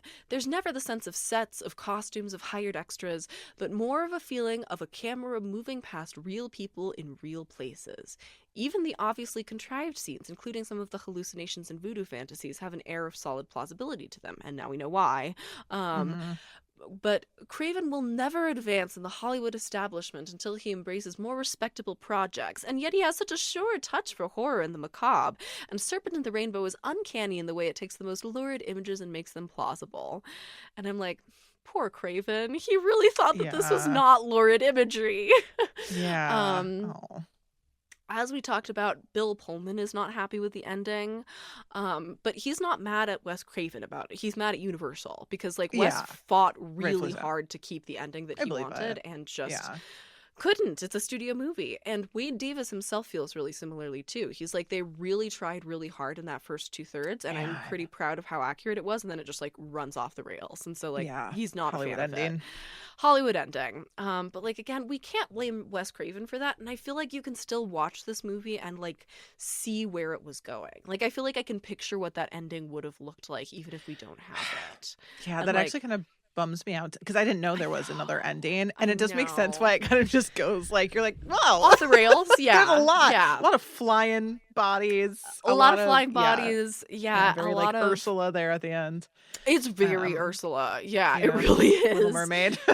Smashing jars and like people come back to life, and like it gets it odd. felt a little cheesy, but makes sense. But anecdotally, from both kind of my internet research and Pullman's experiences with like fans coming up to him in the years past, folks who are actually from the Caribbean, for the most part, seem to be like really fond of this film, largely because it is one of the first ones that was like genuinely actually shot there. The first American film, like big budget American film to actually shoot in Haiti. And like the general sense that I've gotten, like I found an article that was from a Haitian website that was like top 5 films about Haiti shot in Haiti to watch, and the first film on the list was Serpent and the Rainbow. Really? So like there's like a general sense of like, even though this wasn't made by us, they did their best. Like they really tried on this one. We'll give it to them. Which I was really happy to see that. Like I'm sure there are people who have like very justifiable beefs with it, but on the most part, people like how Bill Pullman puts it is like even like the really kind of over the top stuff. People were really excited to see that because it's like Hollywood gives America that treatment all the time. We want to see Haiti treated that way. Right. I love that. Which like I liked that perspective. And the only influence note I have is that it did inspire the song Voodoo by Godsmack. So if you listen to Godsmack, that song's about this film. Godsmack. Yes. It's been a while since I heard that name. It's incredible. That's really funny. I also just like, this is just like looking at my own watch notes. I just have to shout out the move from the opening credits, like that title card, which also just gorgeous. That like bright red with the font, incredible. Yeah. The move from that onto the very first image being that bright red coffin, I was just like, Wes is cooking. It was, I mean, it kind of like immediately gets you, and the title it really does. It really amazing. Does. And I also love that this movie starts in Haiti with the Haitian people instead of with the white dude. Like it's like this is their story. Actually, that's a great thing to note. Yeah. So all things considered, like it's definitely very made by a white dude, but like, man, this white dude really tried hard. Like, I mean, that's like all we can do. That's why people just try to be respectful if that's where, I mean, and to like, I think to his credit, like it's coming from, our main character. We're following this like naive guy. Naive white and guy. So it makes sense for him to direct something like this because it is following that lens. And it's I mean, God, some of like the coffin like room set I that like loved that collapses down.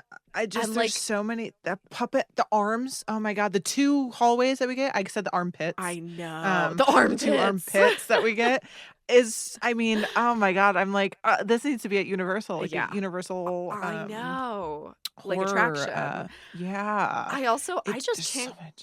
I can't get over the shot or the sequence where it's like shot at magic hour and there's just like 2,000 extras who are all holding handmade candles, like, and like the trees are filled with candles. I was like, is this the most beautiful thing ever shot? Like, what are you doing? That's where I was just like, whoa. That's where really I kind of just like locked in. Sunk back. I was like, holy shit, this is like doing shit that I was again not expecting it to do in any ways. But it makes sense with all the like different ways they shot and how they shot it. I was expecting to like it. I wasn't expecting to like love it. I immediately was like, this goes in top 5 of like practical effects. Like I'm so glad. Will be revisiting. I'm so happy that you suggested so specifically this one for this pairing. Well, and I saw one of our listeners when we announced this on the last episode commented saying like Serpent and the Rainbow is so underwatched, and I'm like, yes, I'm so glad that y'all share that opinion. Go watch this shit. It's really like, if you like took my recommendation of watching Argento and hadn't seen that, like consider this like on that level. It's like you're gonna be mad at yourself if you don't. Like, absolutely. Hard agree. As someone who was told to watch Argento. Good. By you. So hard agree. So that's the Serpent and the Rainbow. God, I love that. Thanks for going on this like surprisingly historically oriented journey with me. It was fun to do like a very like I was like reading science papers for this one. Oh, wow. Like it was really fun. Yeah, like super toxicology scientific. papers. Oh my gosh, look at you. It was I did it was a not delight. do that for mine. Mine's a lot lighter for us because there just wasn't a ton. But also I think yours. Sorry, go ahead. No. I was just going to say yours very much like one of the notes I took from watching it was like, I feel like the makers of Skeleton Key definitely watched Serpent and the Rainbow. They had to have. They also and very much like yours too, they the behind, I took a lot of my notes are actually from the making of. I have the DVD. I think I said that the last time. I bought the DVD last week or the week before. The last 15 minutes my DVD stopped working. And I was so upset, so I had to go watch it somewhere else afterwards. And those last 15 minutes are the best part. I know. I was like, really? It's when she like goes to his house to be like, there, oh my God. The climax. I don't know. The most important part. But the most important part. But I did watch the whole like making of, which is on the DVD. You can also watch it on YouTube. So if you've seen that, I'm regurgitating information that everyone knows. But I do feel like, as we'll talk about, they approached it in the same way where they gave a lot of dues to the place that they were at. And I think for that reason, it lands in a way that I think it could have not with Hollywood coming in. So agreed. Awesome. Yeah, so I'm excited to talk, and I'm very excited and happy and thankful that we got to watch this movie. I'm so glad you liked it. A delight. So, yay! Go watch it, y'all. Yeah, go seriously, fucking watch it. I don't know what to say. Like whatever you're doing, like tonight, just watch this instead, or watch pause it this early. episode. Take a break in between halves. Go watch it because you've probably already seen Skeleton Key. Go watch Serpent and the Rainbow and come back. Yeah, especially like we should have said that at the beginning. I realized I do feel like, well, I didn't know anything, I guess, but like hearing you talk about it is so much fun now to revisit it, and like knowing all those things, it just adds a lot more weight to something that already felt like it had meat on its time bones. And I don't think we spoiled anything too drastic. Like I think you will still have a very good time watching this. Yeah, if you absolutely. haven't and listened through the whole thing. So go do that now. Yeah, truly. Want to take a break? You do that. Let's take a break. And we'll be right back. And we're back. I'm so excited to talk about this one. This was like I didn't watch it that often during high school, but it was one that really struck me at that age, especially because, like, I love a supernatural horror. I love a horror about, like, Yeah. witchcraft of any kind. Yeah. And, like, we don't get a whole lot of that that's set in the Deep South. And so that was, this really, like, stuck with me in my Yeah. youth. Yeah, and you said you watched it in high school as Mm-hmm. well. So I love that we kind of were, like, around the same age when we Oh, both yeah. watched this and loved this. So that actually makes Mm-hmm. me super happy. And it's been, I mean, again, I saw it in theaters and I was like, "Oh my god, this is great." I love Mm-hmm. Kate Hudson so much, which Oh, is we'll yeah. kind of talk about her in this role like very briefly, but um I feel like this is one that kind of gets not as much as Serpent and the Rainbow, but But it's definitely, like, it flies under the horror radar, I yeah. think. Yeah. But people like those of us who know about it love it, and so these Yeah. I'm happy to give it a little bit of love. Again, I don't Mm-hmm. have a ton of things about it, but I do have some like interesting like history but like real world attachments to Cool. this where I think will make you hopefully like it more, again, Oh my for God, I every love. downfall that it has by being also Yeah. directed by a white man. Mm-hmm. It tried. Classic. It tried. So We love to see a movie try. I also like Jenna Rollins is one of my favorite actors of all time. Like, I'm obsessed with her. she's amazing. Yeah, she's an icon. Yeah. Yeah. So I had forgotten that she was in this, and I watched this for the first time Oh, before I like knew who Jenna Rollins was and like the yeah, icon that she is. And so like getting to revisit it truly. now with that context was like the queen herself. True. Like, I know. I like didn't know how to like write about her because I'm like, okay, I can list yeah, off her credits, and I will. But she is just such an icon, and yeah. she eats up this role She's in a way that is just like very like bone chilling to watch. Yeah, there was an amazing moment where so Dana's family, part of Dana's family is from the same parish in Louisiana where this is set. And Oh so gosh. Dana was watching it with me, and as you can imagine, as soon as I can't remember the character's name, but the Jenna Rollins character, um, Oh my gosh. It is, I honestly I think it's Violet. I believe it's Violet, I think you're Violet. right. But like as soon as Violet comes on screen and starts talking, Dana's like, "Oh, now that's not a Cajun accent. That doesn't sound like she's from Louisiana. She sounds," and I kid you not, she says, "She sounds like she's from like Alabama and hasn't been there in 15 years." And literally the next line out of the character's mouth is, "I'm from Georgia and we moved in like 15 years Mhm. ago." That's so funny. And Dana's like, "I eat my words." I know, but I mean, the accent is specifically in New Orleans or New Yeah. Orleans. So I say New Orleans. So sorry, Yeah. everybody. Is so specific. It's so specific, Like and like you that's not what she's can't. doing. But like she Yeah, got that, like my family, part of my family's from Georgia, and like she got that accent on that's so lock. funny. Like, yeah. Yeah, I haven't spent. I want to go to New Orleans so bad. Me too. Ugh, never Haven't made it. been. Yeah. Yep. Yeah. Almost went to New Mexico instead. Ended up moving there. So And that was without that, this my bad. podcast would not have happened. Exactly. So it was supposed to happen that way. You chose the right Um, place for the right time. Yeah. Yes, I did. I did. Nothing would have come out of New Orleans for me other than a Hmm. wonderful, wonderful time and wanting to Hmm. go back too many times, I'm sure. And possibly Um, new appreciation for Skeleton Key. yeah, yeah. So yeah, I love that because it's, yeah, I feel like people can call out a lot of things specifically like in southern areas. Like there's a fact about places and there is a Hmm. false things about places. I do Hmm. not know those things, so I can't speak to them, but that's kind of cool. And I'm sure a lot of people have that with this movie or seen it for the Hmm. first time. So should we dive in? I feel like Let's dive in. I I'm don't so know. ready. I don't know where to start. So we'll start 2005 again. Hmm. I live here. Mentally, I'm This stuck is here. this is Al's year. Yeah. I know. I want to like do a tally of how many like 2005 specific now because it's two in a row. Hmm. So we have taglines much like yours. They're very, or you had the one. Yeah.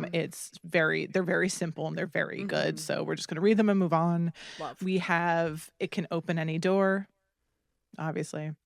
We have, you will believe. Okay. And we have, fearing is believing, which I Oh, actually I think like is that. really intriguing because that's kind of what Kate Hudson's character, Mhm. her saying, I don't believe at the end. Yeah. Spoiler. That Fearing is absolutely means you Mhm. believe. Mhm. That is that out of all of them is the one that best encapsulates what the story is about, for sure. Mhm. Yeah. So we have 3, I think, really solid ones. We have our director, Ian Softy. Like I said, he is a UK director.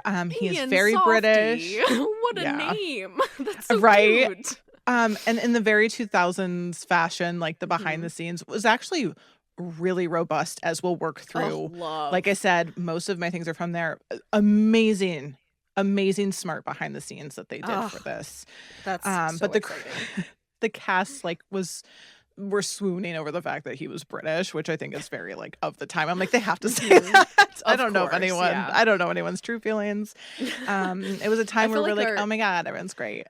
Our feelings on the Brits have changed as a culture in the years since Brexit, I think. Yeah. There's a lot of both of us on both sides being really none of us are happy with each other. Yeah. For good reason on both sides. Yeah. So Ian Softy, he also directed Hackers. And I know, right? Random. He didn't do like a ton of stuff. But he also did a movie called Inkheart, which I have. Yeah, no one talks about that movie either. It's Brendan Fraser and Andy Serkis. It's really fun. I can't remember if I did see the movie, I think, but I read the book and loved the book as a little kid. I can only imagine. Really, really good. Yeah. It's a really fun, lighthearted fantasy. Everyone should go watch it. But those are like the 2 main things that he's done. I have a bunch of people like done a lot or haven't done a lot. Contrary, our writer Aaron Kruger. That's funny. You just read Wes Craven. Great. Yep. Kruger. He did do, and I kind of like recognized his name when it came up. He wrote Scream. Vaguely familiar. Yes. So you're going to know one or multiple of these. So Scream 3, God. The Ring, Rings, Ring 2, The Brothers Grimm, 3 Transformers films. He did Tim Burton's Dumbo, Top Gun Maverick, and then most recently he did the F1 movie that came out. So he is like... That's what I'm recognizing. Is that what you know? Yeah. I was like, one of these things we all know him from. Oh my gosh. That's wild. What a career. Kind of, right? Very like horror and then huge blockbuster. Yeah. So a very interesting guy. He does talk in interviews. I can't like get a beat on him per se, but seems kind of like an interesting dude, especially after writing these movies. I think it's kind of crazy. Adaptation, some of them, but that's so interesting. So those are our 2 guys. We are going to jump right into starring. And kind of, again, these are notes light for us. So we have Kate Hudson as Caroline, Almost Famous, Raising Helen, Bride Wars, How to Lose a Guy in 10 Days. I feel like if you don't know who she is, have you watched movies? I don't know. Do you watch? Do you watch? You have to know. She when also will you watch? When will you watch? She also, I didn't realize, is nominated for an Oscar, which I don't know when this podcast comes out if the Oscars have happened or not, but she's Best Supporting Actress. The Oscars, if you're listening to this the day this comes out, the Oscars were last night. Oh, fuck. Sinners better have swept every goddamn category that it was nominated for. I'm gonna riot if Sinners doesn't win Best Picture. Hopefully we're all celebrating and watching it tonight collectively together in celebration. But yeah, she's up for Best Supporting Actress right now for her song or her role in Song Sung Blue. I don't know. Musical biopics look horrendous in the last 5 years. It looks like shit. Sorry. The trailers for that looked miserable. Ooh, bad. Yeah. So, anyways, she's there. She might have won. I don't know. That. So who knows? You do. So again, we kind of talked about like Kate Hudson is very much, she's like in rom-coms. She was in Almost Famous, which was, I think, a little bit obviously different of a role than like her How to Lose a Guy in 10 Days. But she's an actress that I do think has a lot of depth. I just don't think it's utilized. I saw a lot of reviews praising her being utilized. I almost want to say Roger Ebert might have praised her for like someone using her correctly and her skills as an actor correctly, that she should be in more things like this. I agree with that. I feel like she actually had like something to chew on with this one. Yeah. So it's nice to see her in this. I have a quote from her about accepting the role and reading the script. So she says, quote, "I wasn't looking for a thriller. I was definitely looking to work with and wanted to work with interesting people. That's always my hope and desire. But this came, I read it. I love the script so much. it was one of those experiences where I was shooting Raising Helen and I read the script, I picked it up, it was sent to me and I read it really fast. And then I said, okay, I'm going to pick it up again at lunch. She skimmed through. And then as she was skimming through, she realized it was 45 minutes later. She was kind of shocked that Oh my God. by reading this and kind of falling into the script. I love and those stories. That's so fun. Right, just like picking it up and being like, oh my God, I'm almost through the script at this point. She said after her initial response to the script, she said she's never done a thriller before and it would just be really fun for her to kind of put on those pants and run and climb and break windows and scream every once in a while. So she liked the idea of just like playing as an actor. Yeah. And she said it was a little bit heavier work for her than what she had done previously. And that it was a lot of character work that she thought would be fun and that she would be able to do. So she really felt like she could, not only did she want to do something like this after kind of being known for other things, but she felt like she could do it, which I really like the idea. I have a fun little ghost story from her. She tells this story, and I think it's kind of just like fun. This is kind of a tidbit that I was going to do, but I just wanted to throw it in to get kind of a sense of kind of in the same way Bill Pullman got to experience, I think, did he go to he went to ceremonies. Ceremonies. Thank you. I was like, what's the word? I don't want to misspeak. So this is kind of just like the believing of it all. So this is her story of that. It's way later. But it's kind of fun. So she is the daughter of Goldie Hawn, if you don't know that. Yeah. There you go. She also, one of her brothers, I think she has like 2 or 3 brothers and then a sister, I believe, too. But Wyatt Russell's one of them, too. So Goldie Hawn was shooting a film in London. She rented an old house, and the kids stayed with her while she was filming. And there was this kind of belief that there was a spirit in the house and that resided in there. So she said that every night she would wake up falling out of bed. She said she would like trip over the same corner every day in a doorway in the house. And I guess the previous tenants or the people renting it said that they would see like wisps of light in that same kind of doorway sometimes. So it was very eerie that that's where she would trip every day. They would hear gravel footsteps outside her mom's room, doors opening and closing, like people coming up and down the stairs, showers turning on, pots and pans in the kitchen, but no one would be home. So she's telling the story. And she also claims that there was this instance where I think she was walking the grounds and she had fallen into a pool, but the groundskeeper, like who got her out of the pool, because again, I think she's like, I don't know, maybe 8 or something like that, 6, who knows. He like picked her up and was like, no, you did not fall into that pool. You were pushed. Like I saw it happen. You were pushed by something. I know. I'm like, so evil. And so finally, like Goldie Hawn went to the landlord and she was like, what's going on? Like all this stuff's happening. Am I crazy? Like, are there animals? Like what's happening? They're like, why is haunted? Why are kids getting pushed in pool? Yeah. Apparently there was a spirit of a little boy that was supposedly haunting the house and they all knew about it. Previous tenants knew about it. The owners knew about it. And so, oh my God, tell Kate people. Hudson, I know, right? So Kate Hudson was like, and my mom just packed us all up and moved us to a different location to continue while she was filming. So that's honestly her little good ghost call, story. Goldie Hawn. I love that. I know. She's I'm like, not fucking ghosts? Yeah. No. I'm good. Again, fearing is believing. So that's her little ghost story. And I thought that was really cute. She tells it. Delightful. On the behind the scenes. We have Jenna Rollins, as you'd mentioned, as Violet. Here's where I have her credits. If you know the name and you recognize her face, she was in Alfred Hitchcock's Presents and a few of the Alfred Hitchcock Hour episodes. She is from 77 Sunset Strip and A Woman Under the Influence and The Notebook, I think is where a lot of people are going to know from those last two. For sure. And if you're older, you're going to know the other ones. Yeah.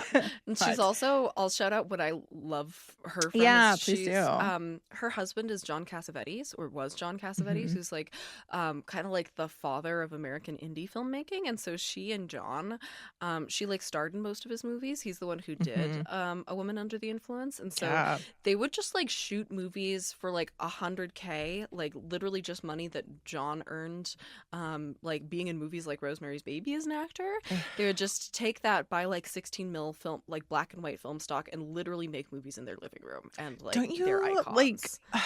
Like, there was like, there's so many, like, there's a few couple of eras of Hollywood that I'm just like, man, it used to just be like that. Yeah. And it's just like, it's not anymore. And it like, there's this nostalgia of this era that I'm never going to be able to experience. Like, God, strong agree. Man, that's so cool. I didn't know that actually, that they would do that. So yeah, I'm such a fan. That's yeah, she's amazing, and I think this movie would absolutely be a flop if it wasn't her cast. Wasn't for her. Yeah, a strong agree. Yeah. We have Joy Bryant as Jill. She is the best friend character. You might recognize her from I do, anyways. Jessica Alba's movie, Honey. I don't know if anyone talks about the movie anymore. I'm like, I had to clarify. I have not thought about that in decades. Oh my God, that movie was an awakening I didn't know at the time. I love that for you. Yeah. I remember it being on at friends' houses a lot growing up. Yeah. Oh yeah. Had that DVD, watched it a lot. She's also in Get Rich or Die Trying and the 2024 TV series The Spiderwick Chronicles, which I didn't know that they had made. But she's in that. Director Ian talks about her and says how much he kind of loves that character specifically as the voice of reason. She really is the audience for us. And he says that she, quote, plays it beautifully because she's a very naturalistic actor. So he kind of sings her praises in this. She's one of those characters I wish we got more of in the movie. I don't know how that would have happened, but I just wish there was more. Much like Fresh, like the Friends was really compelling. Yeah, and it's like that classic like black best friend character who like I want more of you and I want you to get to be an actual person, and the film isn't letting you do that. I think unlike Fresh, I think that character was definitely had more meat to it. She's very much just literally, like, I don't know, I'm telling you no, but there you go anyways. He talks about do I have this right thing? I have this in the wrong section. We're going to move on because that is for our next character. Fantastic. Not for this one. So that's what we have about her. Pin placed. Oh my God. Sorry. We're moving on to him anyway. So we're going to talk about John Hurt. Wait, nope. Putting this under the wrong thing. Sorry, everyone. I hit like a button on my notes the other day. No. Oh my God. I totally, Trav, I'm going to have you look up. Oh wait, no, there he is. Okay. I hit a button on my notes the other day in Google Docs, and I was wondering if I bumped anything. I did. That's what I bumped. No. Okay, perfect. So, again, another amazing actor that we have in this is John Hurt as Benjamin or Ben. He is our poor man that we see kind of in the very zombie state as well. He can't speak, but he's very much there with us. So he is incredible. I didn't realize he had passed in 2017, but he is in Alien, 1984, The Elephant Man, as you actually mentioned earlier, Hellboy 2, V for Vendetta, Melancholia. He's Ollivander in Harry Potter. And just for but everyone, very recognizable guy. He, God, he's so good in everything that he does. He's a phenomenal actor. Phenomenal. And so like that was kind of one of the points that director Ian kind of makes. He's like, I have to give him a lot of props because anyone would read the script for this role and see this man essentially just like laying in bed for most of the film and think like, oh, there's nothing to this role. And there is so much subtlety and so much performance to his eye acting. And for someone who really is like, if you look on paper, he is just like laying in bed and like there's some of these moments that he has where he like climbs out and, you know, screams and talks. It's just like he also really makes this movie. Yeah, he's carrying a lot of it on that performance with like no lines to help him. No lines to help him. So director Ian definitely gives him kudos. He says, a lesser actor would have kind of looked at the role and thought, well, he just lays there. But he again talks about like the subtleties and how compelling he is, and just like what an honor it was to have him want to do a role like this. Love that. Moving on, we have Peter Sarsgaard, not Skarsgård, but Sarsgaard, which I always get. I don't know. He kind of seems like he could be a Skarsgård. There's so many of them. So he plays Luke. He is from Orphan. He's the dad in Orphan, which I still want to cover really badly. We definitely need to cover Orphan for sure. He's also in An Education, The Batman's the later one, and then he is in Maggie Gyllenhaal's The Bride as well, which I also desperately need to see. Yeah, I've been trying not to watch any clips or spoilers or things about that. So I'm excited when that comes out. Oh, God damn it, I hit the mic again. I'm so sorry, y'all. I've had a couple of our like friend of the pod people reach out to me and be like, you've got to see The Bride. So I feel like it seems like people are having a lot of fun with it, and I think the critiques that are getting are not fair critiques. I haven't even seen it, but I just know that they're wrong. I also just love any movie that's as polarizing as this is proving. Same. I'm probably gonna love it. Yeah. So trying to avoid. But yeah, so he is in that as well. I'm very curious to see where he comes up. I am not looking until it probably comes out to streaming. Sorry. So director Ian said the main reason he cast him is because he said he's somebody you want to watch. Your eyes are automatically drawn to him. He does have this like smarminess to him and this character that I like. You can't look away from him, but I also want to punch him in the face. I immediately distrust him, which I think is perfect. Yeah, it's perfect. So Peter kind of talks about playing the character and says how he obviously didn't want to give too much away, and that he actually looked at people like Roscoe Holcomb, who was an American singer and banjo player in Kentucky. And he kind of thought of his character in the film as a performer. So he actually did look a lot to blues musicians, what they would wear on covers of magazines or on the cover of their albums, and kind of had a lot to do with like the shaping of his character, even down to like the shoes and like how he would wipe the mud away. That's cool. That's really cool. So he had a lot to do kind of why we find this character so like there's a lot more to him and a lot of complexities with these characters.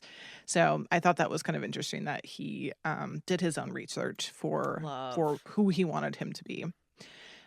We have Gerald Prescott as Mama Cecile. She mostly does TV shows, but she is in some like very heavy hitting TV shows. So she's in All the Queen's Men, the 2019 Swamp Things TV series, which I didn't know there was. Interesting. I didn't either.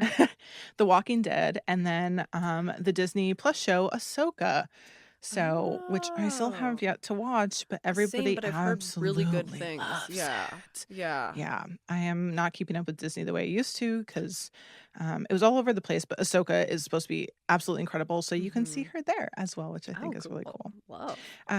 So script and conception, I again had a really hard time kind of finding much about this movie in this sense. So it was actually producer Daniel Bobker who originally kind of sent director Ian Softy the script, and which I thought was interesting. Like these two, it was kind of like they worked on The Brothers Grimm together, and then the producer Daniel Bobker, and then he worked on a film called Ophelia. So it's not even like he was the big producer in Hollywood. So I'm very curious if it's how he got his hands on the script in the first place, but he kind of brings it to Ian, and Ian said when he first read it, obviously he loved it immediately. He said it was actually a chance for him to make something intelligent and thematically rich, but also entertaining and gripping to watch. So he kind of sunk his teeth into it immediately. I don't know if he was living in the UK at the time or if he was in Hollywood. I didn't really look up where he lived because I don't feel like it's important. But fair. Anyways, loved it. He wanted to make it. So he kind of talks about the idea of Skeleton Key was about kind of this innate need in human beings that when they walk into a room and there's a locked door, that's the one we're interested in. So he really liked that idea for a film. I think we all are very inquisitive beings. So yeah, that is absolutely, I mean, Coraline is the same thing. There's a locked door. She finds Skeleton Key and she goes in. That's a really interesting comparison. Yeah, there's a lot of Coraline crossover with this film. Yeah. So, he kind of liked that idea. He says, quote, "And I felt like it was a sort of classic Gothic notion, the idea of skeleton key that opens every room in a house except one, because because of the fact that that one room takes on tremendous significance and becomes effectively the only interesting room in the house. I wanted to find out for myself what would be behind that door. And he goes on to say, all ghost stories really are about a crime in the past that is unavenged or deserves retribution." And I thought it was interesting, to juxtapose a small specific crime with the notion of crimes that have been committed in the formation of a culture or country. Again, as kind of like a British dude, I maybe I should have looked up like if he had spent time in the Americas at all, but I do kind of like the idea where he was kind of coming with that and kind of keeping this more of a contained story versus kind of going a little bit bigger. That hints at the broader cultural context. Yes, absolutely. Yes. So he's very much aware of what he's doing. So I kind of have a section there. Again, this is on the DVD making of. And so where we kind of go from here is the DVD, is the making of. This is where I found everything, because there was just, there truly was like nothing anywhere else talking intelligently about this movie. No. I'm happy to take a light one. We've had like 2 really heavy ones. Yeah, I think we both said like we needed a little break. Yeah, yours was way heavier than I was anticipating, to be fair. I was like, I thought we were both going to be light. And the weird thing is that was only 10 pages, and yet it was still just as long. Like, I don't know how that happened. 6. Yeah, great. But what I loved in this is there are interviews with people who practice voodoo and hoodoo. We have musicians. It's like multiple different people, so they really looked at real sources who were practicing. So cool. A lot of mostly women when they talk about like voodoo and hoodoo. So I'm going to break down via kind of them and some research. I didn't really know the specifications and like differences between, obviously a lot of things kind of like derive from these practices. So I'm going to break it down for everyone in case you didn't know, like me, or you need a refresher course in a very, very simplistic way. So I didn't want to get too into it, but I do want to do some more research on my own after. So again, we're kind of breaking this down in a very simplistic way. So I'm sure there's better sources than me, obviously. So definition of voodoo means spirit. So it's the balance of human and nature, as we kind of know. The idea that everything has a spirit to it and focuses on maintaining relationships with spirits to gain guidance, healing, protection. Obviously, we can see where witchcraft, as kind of voodoo was brought up from the South, that's kind of where we get, witchcraft from. And it has ancient roots in West Africa, and it really became known in the 16th century, but is assumed to be around centuries prior to that, obviously, and was brought over to the Americas by enslaved peoples. As we know, that evolved most prominently in Louisiana, which is where this film takes place. And it came about through the process of merging several traditional religions, which I didn't realize, of West and Central Africa Catholicism together. Which it makes sense because they worship one god, but then there's other gods for specific things. So that's where you get your patron saints.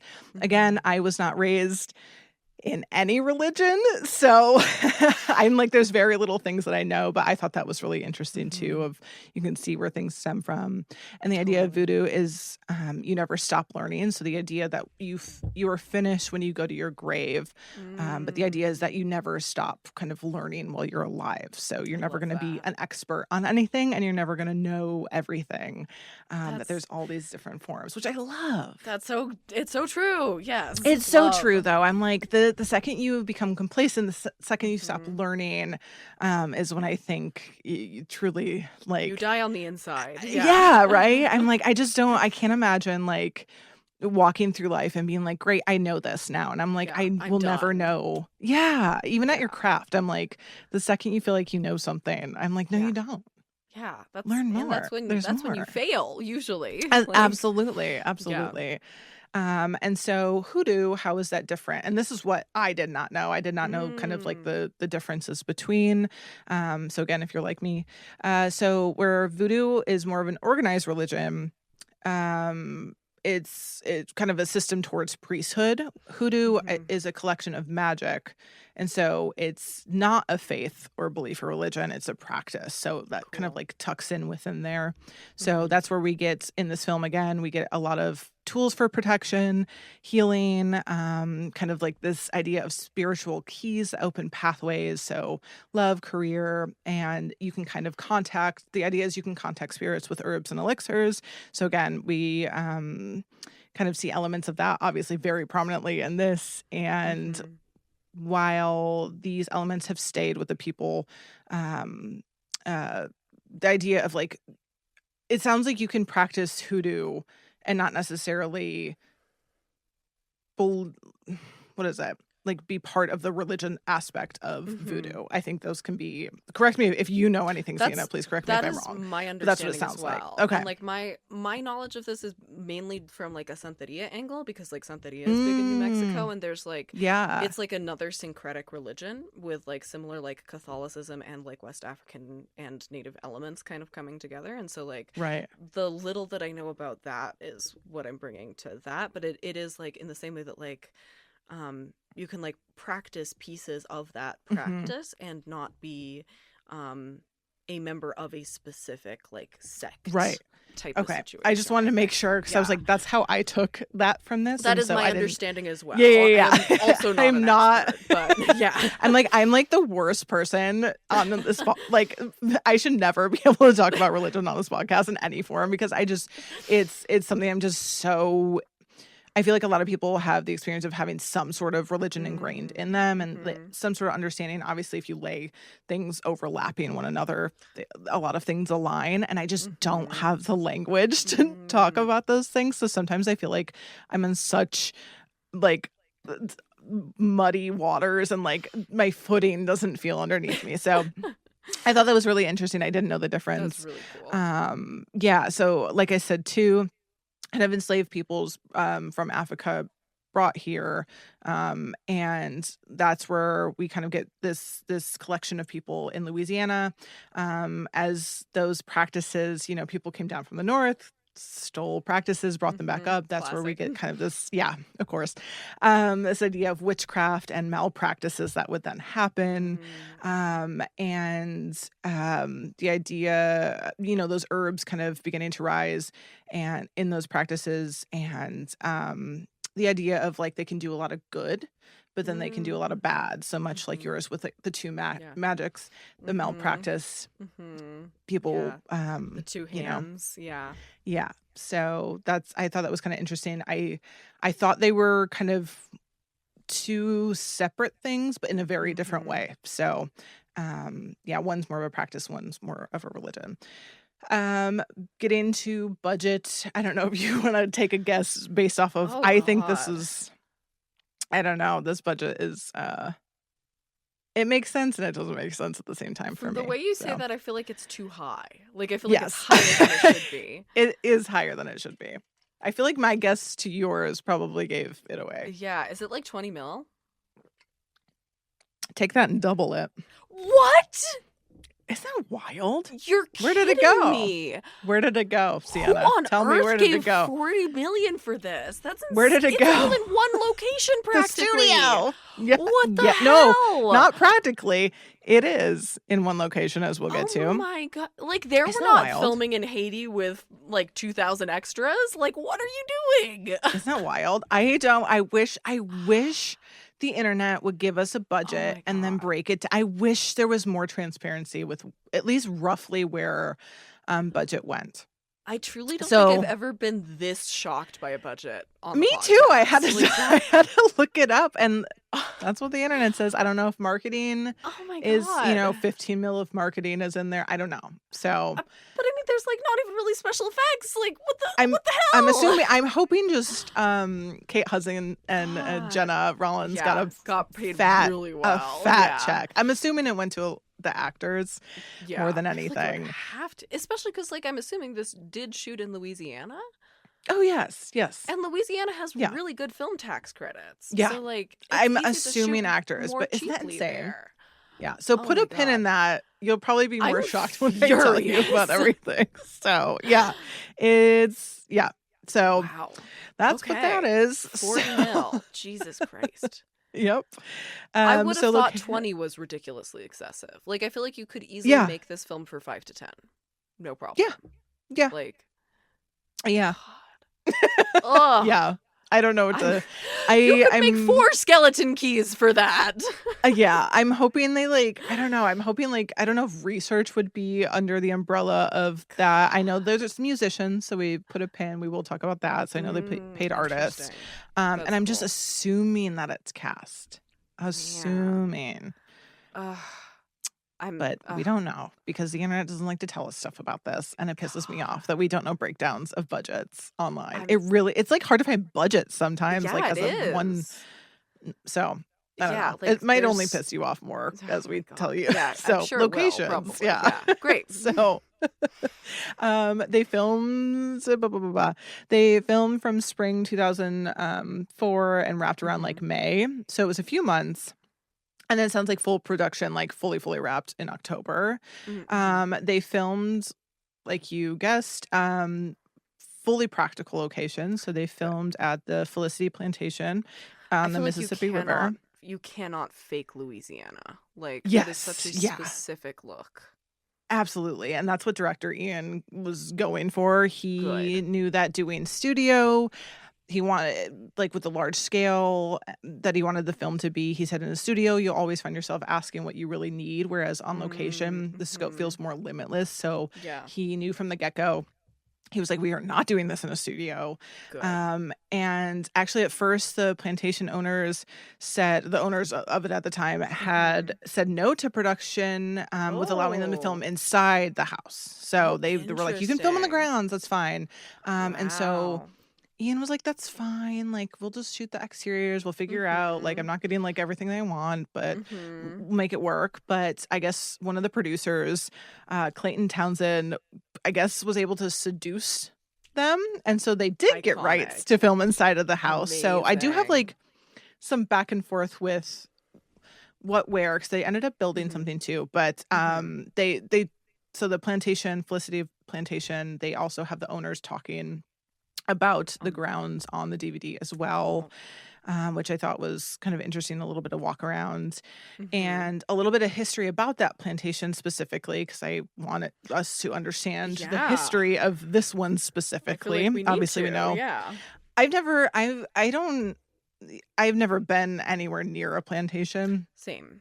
Yeah. I don't even know how my body would react to learning about being on the grounds of a place like that. I mean, I can't imagine good.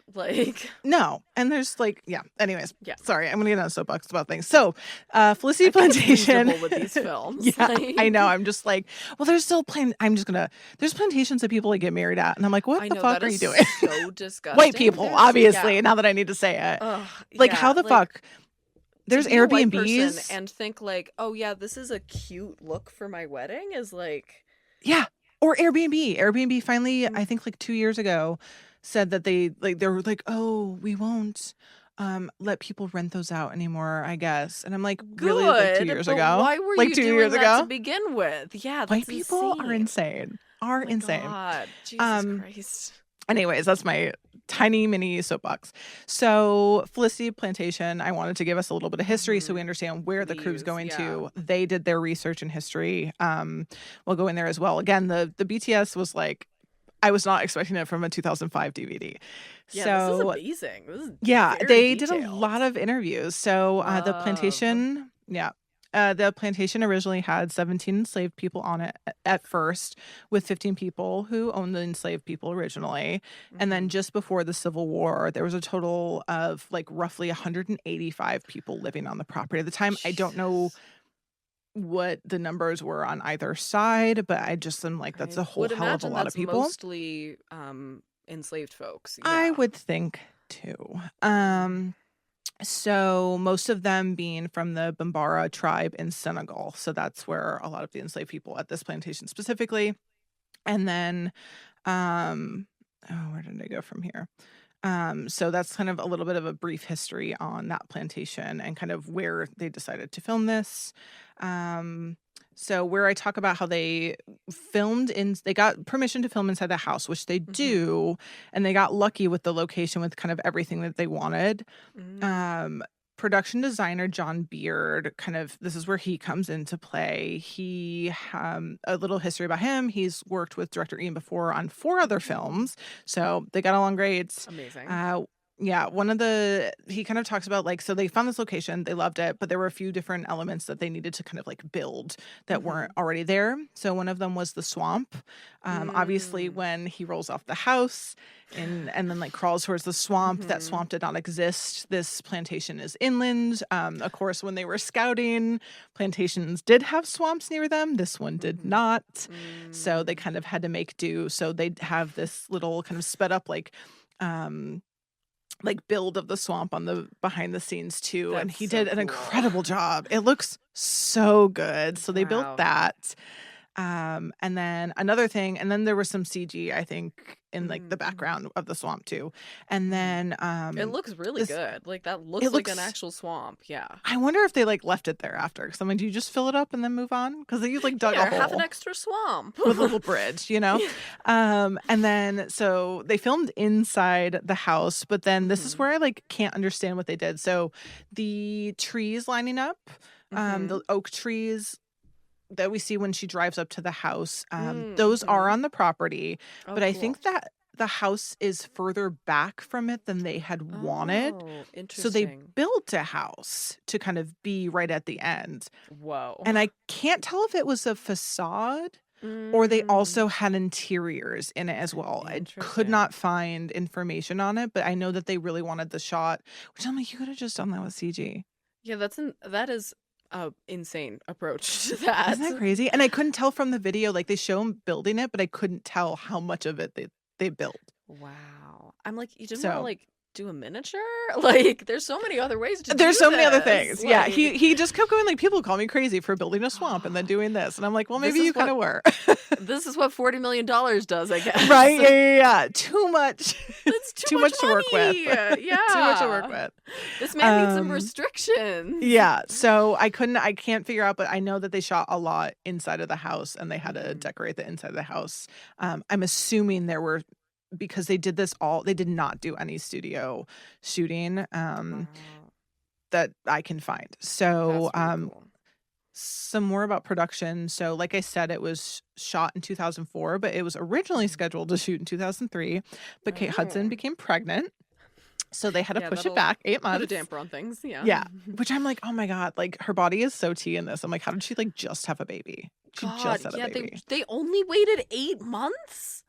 Jesus Christ. I'm assuming she was pregnant, obviously before, and then they were well, gotta. But even so, that's so she had maybe 2 or 3 months of recovery, probably. That's insane. I feel barely, probably. God. With Hollywood, they probably barely. They were 2 weeks, you good? Oh my God. Oh. Yeah. So they pushed it back for her, which I love that they were well, good. I mean, pushing back almost a year is kind of. A lot of films would have just recast. Amazing. Yeah. Yeah.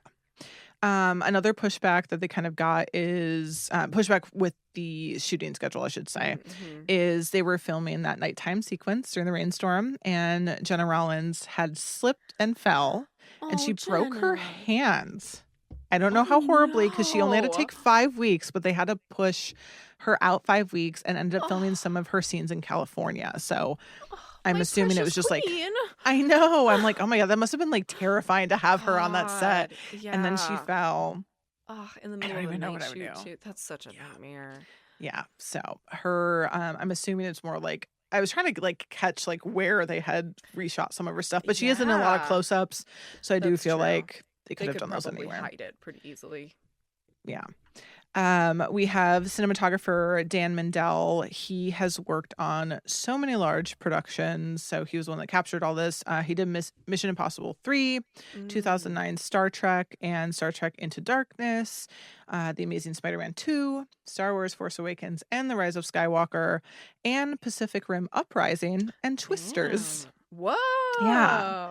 Lots. So like really cool. big, really He's an big action guy. Yeah. blockbuster. Yeah. I thought that was interesting. Again, I don't have like much else there. I couldn't find interviews with him about this movie. He was always talking about something else, which really bums me out. But this is where we get into music, and this is the part that I thought was really interesting. There are interviews with everybody, again, on the behind the scenes, and I really kind of liked this part of it because it is very music heavy. So we have music supervisor Sarah Lord. She's the one talking in the behind the scenes a lot about this. She oversaw all the music in this film, and this was her film debut, and she only has a couple films on her IMDb credits, which are... Right? Capote Tapes and Rainbow Warrior are her only two. Whoa. I'm shocked. Is that crazy? Yeah. I think she has like one other thing, but it was like 4 things max. Which Man, she's so good. Like yeah, and I was like, what did she move on? Yeah. Like, what did she do before? And when she moved on, couldn't find any information about her. That's so wild. It's a bummer. But she said when she read the script for Skeleton Key, she was really excited because she quotes said it's about music as much as it's about anything else, which it absolutely is. So who composed we'll talk to the other artists, but who composed the music for this film was Edward Shearmer. He kind of is also a heavy hitter in the industry. Much like yours, there's a lot of like lighter Rami Kami movies that he worked on. God, so amazing. Or just like rom dramas. I don't know. Cruel Intentions. I don't know how you want to classify Cruel Intentions. But yeah, light for sure. Yeah, light. Charlie's Angels, the like 2000s one. Miss Congeniality, which we just talked about in Hostel. Incredible. The Sweetest Thing, Factory Girl, and Passengers. So again, that's just kind of a weird grouping. I know. I feel like a lot of people that worked on this kind of like hopped on, and it just, this movie fits in a really weird space. And so I don't know. It's a weird one. That's why I don't think there's much about it, is because it felt like a pass-through movie for a lot of the people that worked on it. Yeah, with the exception of the screenwriter, it sounds like a lot of people who are not horror people. Yeah, no. Interesting. No. Which is unlike my crew info. I feel like interesting. I feel like mostly I have people who work on a lot of horror. So other than the composer, we have music from real artists from New Orleans, which I love. Amazing. So yeah, as it should be. I mean, come on. New Orleans, how do you not have people from there having music in this movie? So thank you to Sarah Lord for making that happen. So we have music from Rebirth Brass Band. They performed the song Do What You Wanna in the film, and they're featured on the soundtrack. So they're a New Orleans brass band. They were founded in 1983 by Philip Tuba Phil Frazier. Amazing. I think that's so cute. And his brother Keith. We have Kermit Ruffins and his classmate Joseph S. Clark. I think they went to elementary school together. They've known each other for a really long time, so they started this band together. Yeah. And they're still actively playing. So if you want to go to New Orleans, you can go to their website. It's rebirthbrassband.com. They are playing like every single week. They also had toured the country, so they'd been to places like Japan. They said they've played for presidents. They're a really... they got a really interesting kind of history to them with where they've played. So I thought that was really cool. So they're on the soundtrack. We also, outside of like jazz and blues, we hear hip hop in the film. So they kind of talked about how, you know, people think of jazz and blues a lot with New Orleans, but they don't think about this like other kind of scene that exists there, especially with younger people. So we have the band, the 3rd Infantry, which Sarah Lord actually said that they were kind of out in a club one night, kind of, I'm assuming, scouting for music. And they had met this group, and this group kind of like brought all this. They were like, oh, we have a bunch of songs that would be great for the movie. We could definitely like give you a call if you're still interested. So a few weeks go by, And they talked about how they had written a specific song for the film, so they're not going to use anything that they had previously written. And so that's where we get their song in the club scene in the movie with Jill and Kate Hudson's character. I don't know why I just forgot her name. Oh my gosh, I did too. Totally just forgot her name. So anyways, they're in the club together, and the song is called Bounce That Thing. So they wrote that specifically. Caroline. Her name's Caroline. That's it. Caroline. I don't know why I forgot everyone's name in this movie. Fantastic. So they wrote Bounce That Thing. They did. Yeah, specifically for this. They both her and Ian listened to it and they were like, love it, absolutely. Like it's going to be in there. Cool. Yeah. And then Sarah Lord also was talking about how they had to scope out a bunch of church choirs. So they were like going through New Orleans, going to different churches, and they eventually got in touch with Ebenezer Church Choir. And so they met with the director, Tanya Scott Coleman, and she talks about how different it felt for her. 'Cause she's like, obviously we do like a lot of gospel, and director Ian was like, wanted to do something different. So she's like, it was kind of like different, but it was fun, like where we start off really slow and then build up to this like energetic African beat. And I guess director Ian was like a real guiding. He was like always on set with or in the studio with them, kind of figuring out the sound. So he was very integral in why we kind of get the music that we do, which I think for a director is, especially for like this film, I was kind of surprised by how much he wanted to absorb and be a part of things. That's awesome. And for a British director too, to be that engrossed in like American like Delta music culture. That's really cool. Yeah, they really, I feel like did it the movie as right as they could. Again, Sarah is also very white. So Tanya kind of said that Ian was her guiding light for this and helped guide the noises, and the sounds contributed because she's like, again, we don't normally, do this kind of music. So it was a fun challenge for her, and she speaks really highly of the experience. Oh, good. Yeah. And then lastly, we can't talk about this movie and the music without talking about the Conjure record in this, which is so terrifying. That has haunted me since watching this for the first time in high school. And like, really, well, why is it so creepy? Like, nothing that it's saying is that creepy. It's just got a vibe that's really upsetting. Okay, if you picked up on the vibe, or like me and Siena, because that vibe, there's something to it that it's just like, it like sends chills, and it feels like it like haunts it echoes in my mind after watching this movie. Like even just as we're talking about it now, it's like playing in you can my hear head. it, like, right? So I think the reason you and anyone else listening kind of feels that way is for this music, they pulled in a few local drummers, actually. And so the musicians were Alfred Roberts, Bruce Sunpie Barnes, and Elyard A. Bergt II. Amazing. So a bunch of drummers, which I thought was really interesting. Obviously, percussion. They're versed in a lot of other instruments as well, as someone who did percussion. So they actually said that they played around with a bunch of different instruments during the session and, quote, called on the spirits to come and take over. So I think the reason why we kind of feel something when we hear it is because there was a little bit of practice in there. They said to create the music, they, quote, didn't want to identify a particular rhythm, but that spiritual means to let it happen, to not try and guide it. There is no right or wrong if you just let it happen. And if you go from there, it's going to be right. So they called on spirits and let the spirits speak through them to do this. And I think that's why it resonates in a way that's not just made for a movie, but they let people kind of do what they do. That's so cool. It's my gosh, what a great similarity too. I know. I was like trying to hold my tongue because I was like, oh my gosh, I'm so happy to hear that about both of these movies. They really they let the people they're talking about do it. Yeah. And didn't try and make it they didn't try to make it Hollywood. So I think that's why we feel something, is because there are spirits that are talking through their music in this. Oh my god. Which is because it's really like every time hearing it, it's like it puts you back in the mindset of the movie. It's really potent. Yeah. Ugh. So I think that was like my favorite fact of the tiny facts that I was able to find.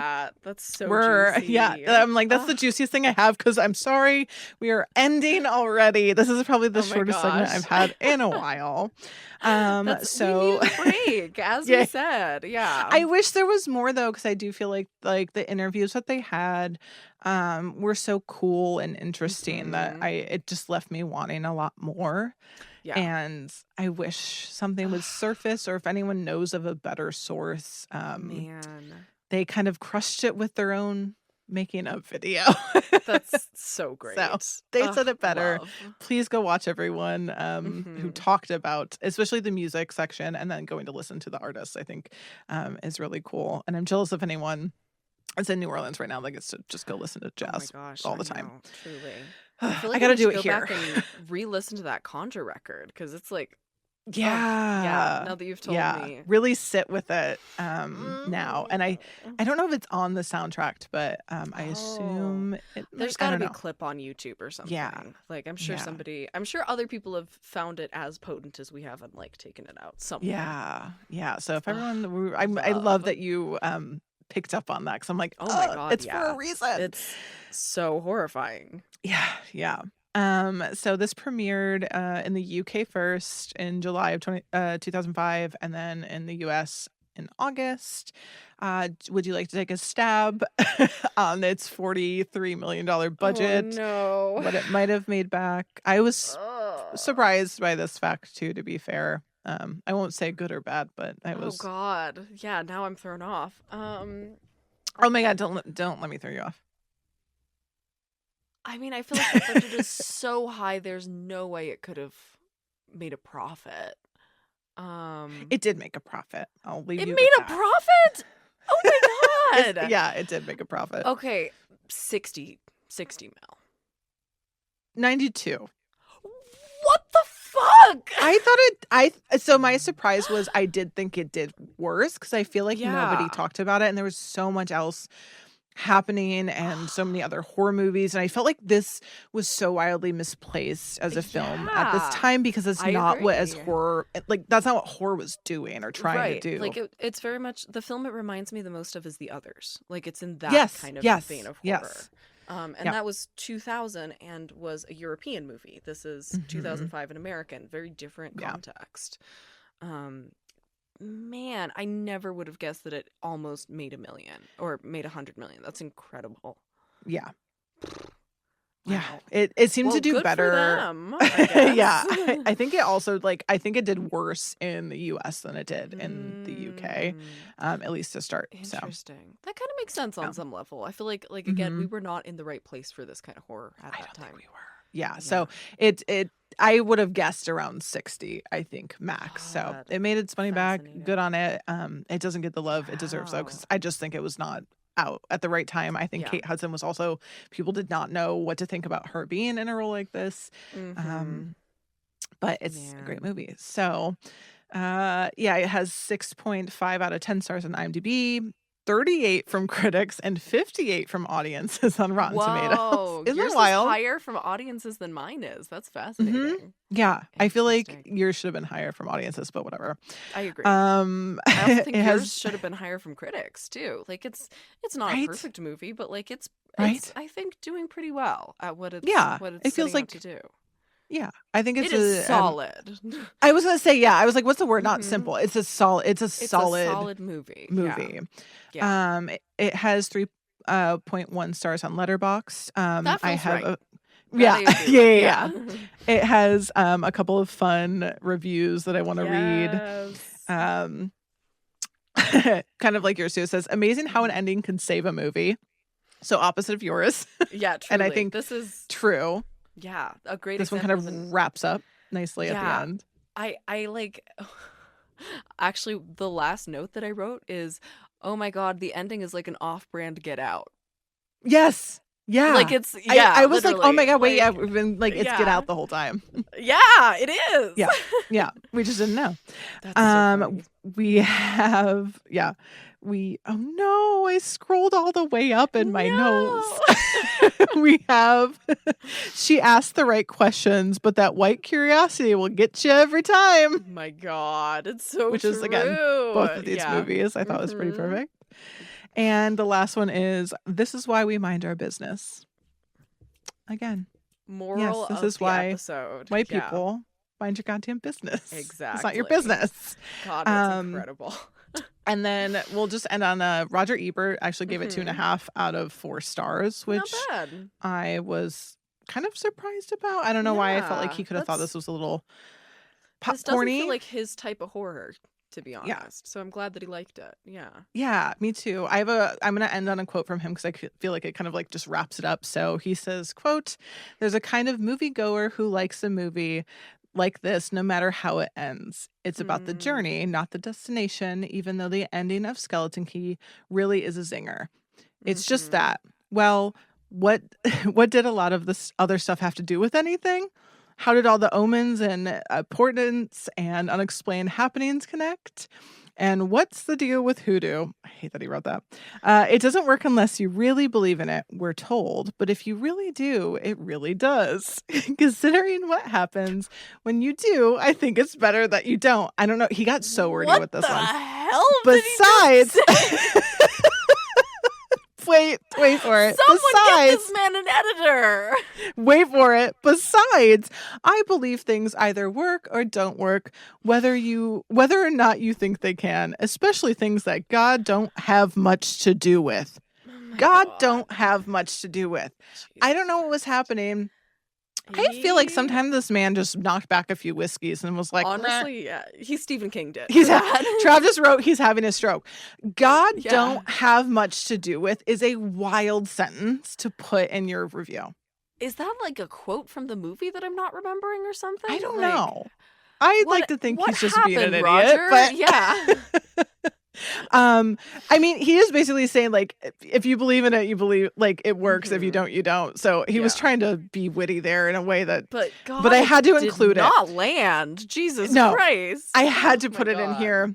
You really did. So for once, it's not me butchering it. It's himself, Roger Ebert, butchering it. Sometimes he is so bad at writing things. And I love when he is. Those are my favorite reviews to bring in. So much fun. This might be the most poorly written, most confusing one. It makes sense on paper when you think like it looks a little bit. You could see it. Saying it out loud sounds worse. I think this one is tied for the one where he did like a weird dialogue between the writer and Little Jimmy. I think those are his two worst. Yeah, I love bringing in the reviews when he kind of loses his mind. Sometimes he nails it, and then sometimes you're like, okay, yeah. But I do believe he kind of sums up kind of what people feel about it. Like, it's scary if you do believe in the thing or you fear the thing. And the movie works if you want it to work, and it doesn't if you don't. So I do kind of like. I think he could have absolutely. Yeah, he where was his editor? Better. But the ideas are all there. Listen, it's not even like he said it, Siena. He sits down and writes it, and he looks at it again, and he edits it. And then somebody else did both of those steps too, and everybody involved was like, "Yeah, that makes sense to a human being." Jesus Christ. Yeah.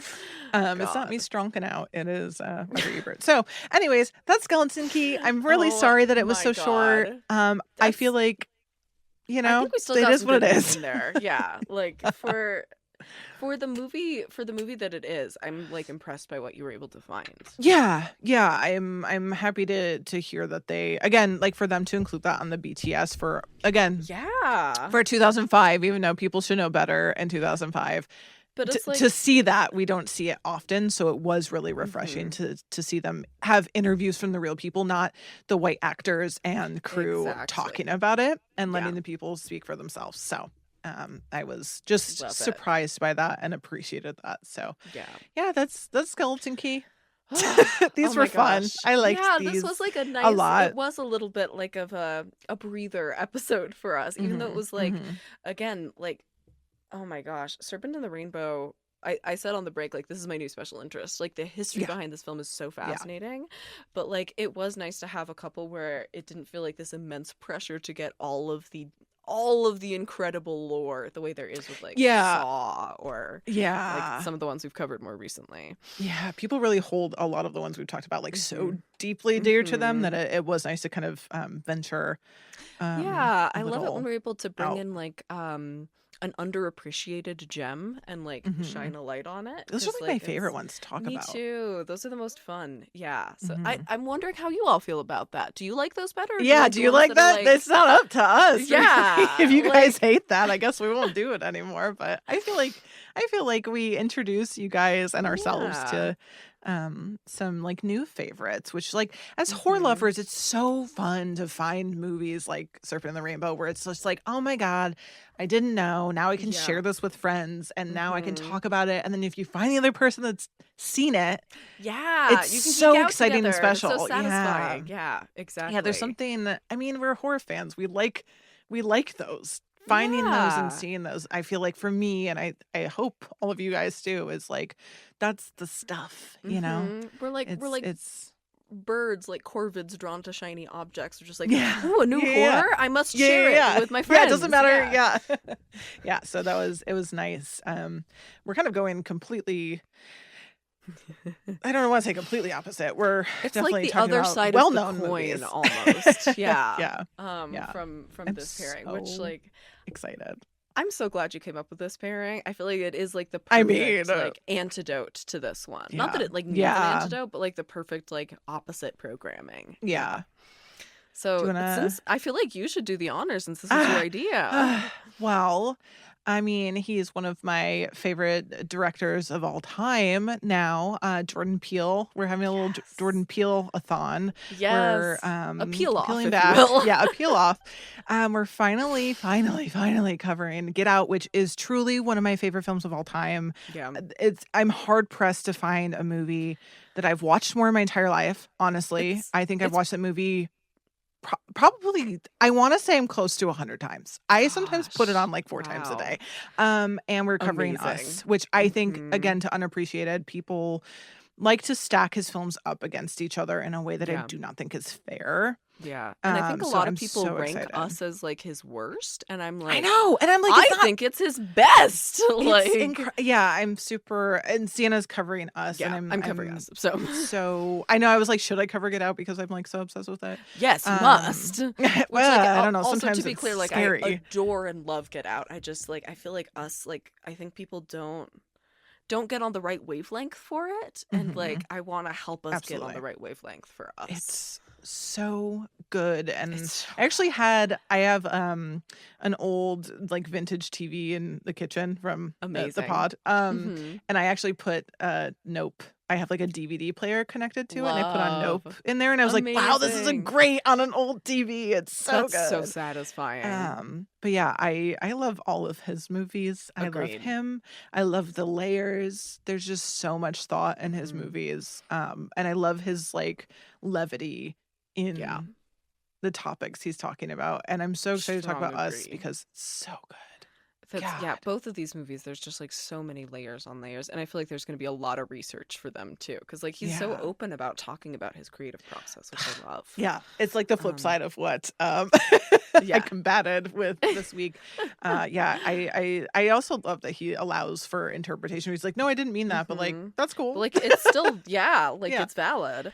I also just like I feel like it's really, you know, after doing 2 films that are very much like white directors taking on various Black experiences, like, it feels about time to get a Black director in here. Like, Absolutely. Yeah, so that feels like some fun back-to-backs. Yeah. And hopefully we're all, again, celebrating Ryan Coogler and Sinners and Michael B. Jordan. Because goddamn, I hope we're just all celebrating right now. My God. For so many reasons. Manifesting it happening for so many reasons. Especially because really, Get Out should have won the Oscar that year. Like, that should have been the best picture. So, yeah. Yeah. So yeah, okay. I'm very excited to finally get to these two, and I'm happy we're putting them together because I feel like we can have like a lot of conversation. Oh yeah, about Jordan. Very Peele very rich pairing. Yeah. So that'll be fun. I'm excited for those. Me too. What else do we have going on? Are we wrapping it up? Oh my god. I know. So look at that. Easily breezily. We do this podcast entirely on our own now. Yes, so if you are able to help us keep it going by supporting us, we have links in all of the different places. There's one in our link tree. There's like, you can find it everywhere. Yes. And I also, because we've had actually a couple different people reach out to me directly this week being like, hey, where the fuck can I buy those hoodies? Yeah, I'm working on trying to get like an online shop set up, and in the meantime, if y'all want to buy merch, like send us a DM and we will make it happen. Yeah. I was gonna say, we can figure out like shipping. Siena is in New Mexico. I'm in Michigan, so and we both have Detroit stocks of merch with us. So we evenly split. So even if you're like able to be close enough to do a pickup, drop off, like happy to do that. So happy to. Yeah. We got some stuff. So we'll work on that because it's just been sitting and I feel so bad. And I want to, like, I feel like we're now like finally just starting to settle into the new flow because like we really got into a rhythm in our old studio, and like I kind of feel like now we like I feel like I actually have my sea legs on me, and so like okay, time to get some of the stuff set up. Absolutely. I know. I feel like it just kind of hit this this past week of like it actually we're trying to get ahead, but we are slowly but surely. You guys don't know about that, but we're trying to get ahead so that we can do things like Siena said, getting like online store, getting online store, something. Getting the Patreon set up so that I can actually get our notes up there for you, getting some of those like I still want to do some like wine-driven film theory rant corners for you. Like God, I feel like really fun. There's a lot that like I'm we want that's in my brain grapes right now. I know. We're I think shortly gonna have the time to get up to now that we're finally not just like barely keeping our heads above water to make the recordings. Truly. But all of which is to say thank you for hanging in with us as we've been like promising you these things, and like things are working behind the scenes to make them happen. And I was gonna say trying to make it and suggestions. We did go over actually a bunch of listener like Hell House LLC. Someone shouted out. We're absolutely going to cover that. There's a lot of really good. If you want to shout out anymore, I can't remember. Oh my gosh, let me. But we definitely do. Spreadsheet we note them and we make sure because we only do 2 of these a month. We're trying to like we try and time them like out thematically to fit together. But we do write them down. We do take them in consideration. And typically it's not even consideration. We're like, yeah, that sounds fucking amazing. We're adding it to our very long list of times and trying to see where to fit it in. But keep suggestions coming too. Yeah. Oh, the other one that we got a really great email about was Inside from 2007. So we're definitely going to cover that. We're going to do probably like, I think we should do like a New French Extremity pairing or something like that and do like maybe Inside and Martyrs, or like there's a lot of different ways we could take that. Yeah. I love it when you all send us film recs. I know, me too. Yeah, it delights me. Please Everyone keep always them coming. nails it. So yeah. And if you're not able to support us financially, please just keep sharing us. We love that. That helps us as well. We want to find all the cool horror people out there, and you make that possible. It's fun. It's fun to see people get chatty on our YouTube too. I feel like we gotta catch up with comments. Sorry guys, we do read them. We really do. I'm like slowly but surely catching up with the Letterboxd backlog. So like it's in process. Nice. New Letterboxds have been posted, but I have not yet caught all the way up. So lots of things are in movement at the moment. You guys know. You know how it is. But appreciate you all hanging with us and sharing, and if you can support, please do. It helps just keep it going. So and we love all of you who are continuing to do that. You make our little horror world go round. And what else? Who else do we need to shout out? Just Trav, I guess, if you want to. Oh, I guess. That white man? Should we really think a white man on this podcast right now? In honor of this episode. Oh my god. Oh my gosh. I'm seeing messages pop up in the chat. He says you're welcome from the white. The white. But the white is how. The white, yeah. Oh my God, that's fine. He's there. Thanks, Momager. Thank you. Yeah, thanks, Momager. Thanks to Theo Schaefer for the amazing music playing us out. Hopefully right now, because we keep talking. Somewhere around here. Thanks to Dana Sanamon for the lighting setup and the Bayou-based tidbits. Thank you, Al, for being such an amazing co-host, for the great idea for next pairing. Yes. Thanks for this one. And thank you all for listening. I just forgot how we do our outro. We're Splice and Splatter. Yes, this has been Splice and Splatter, the film podcast presented by us. We're classic horror. He's on guard. And until next time, we'll be right back.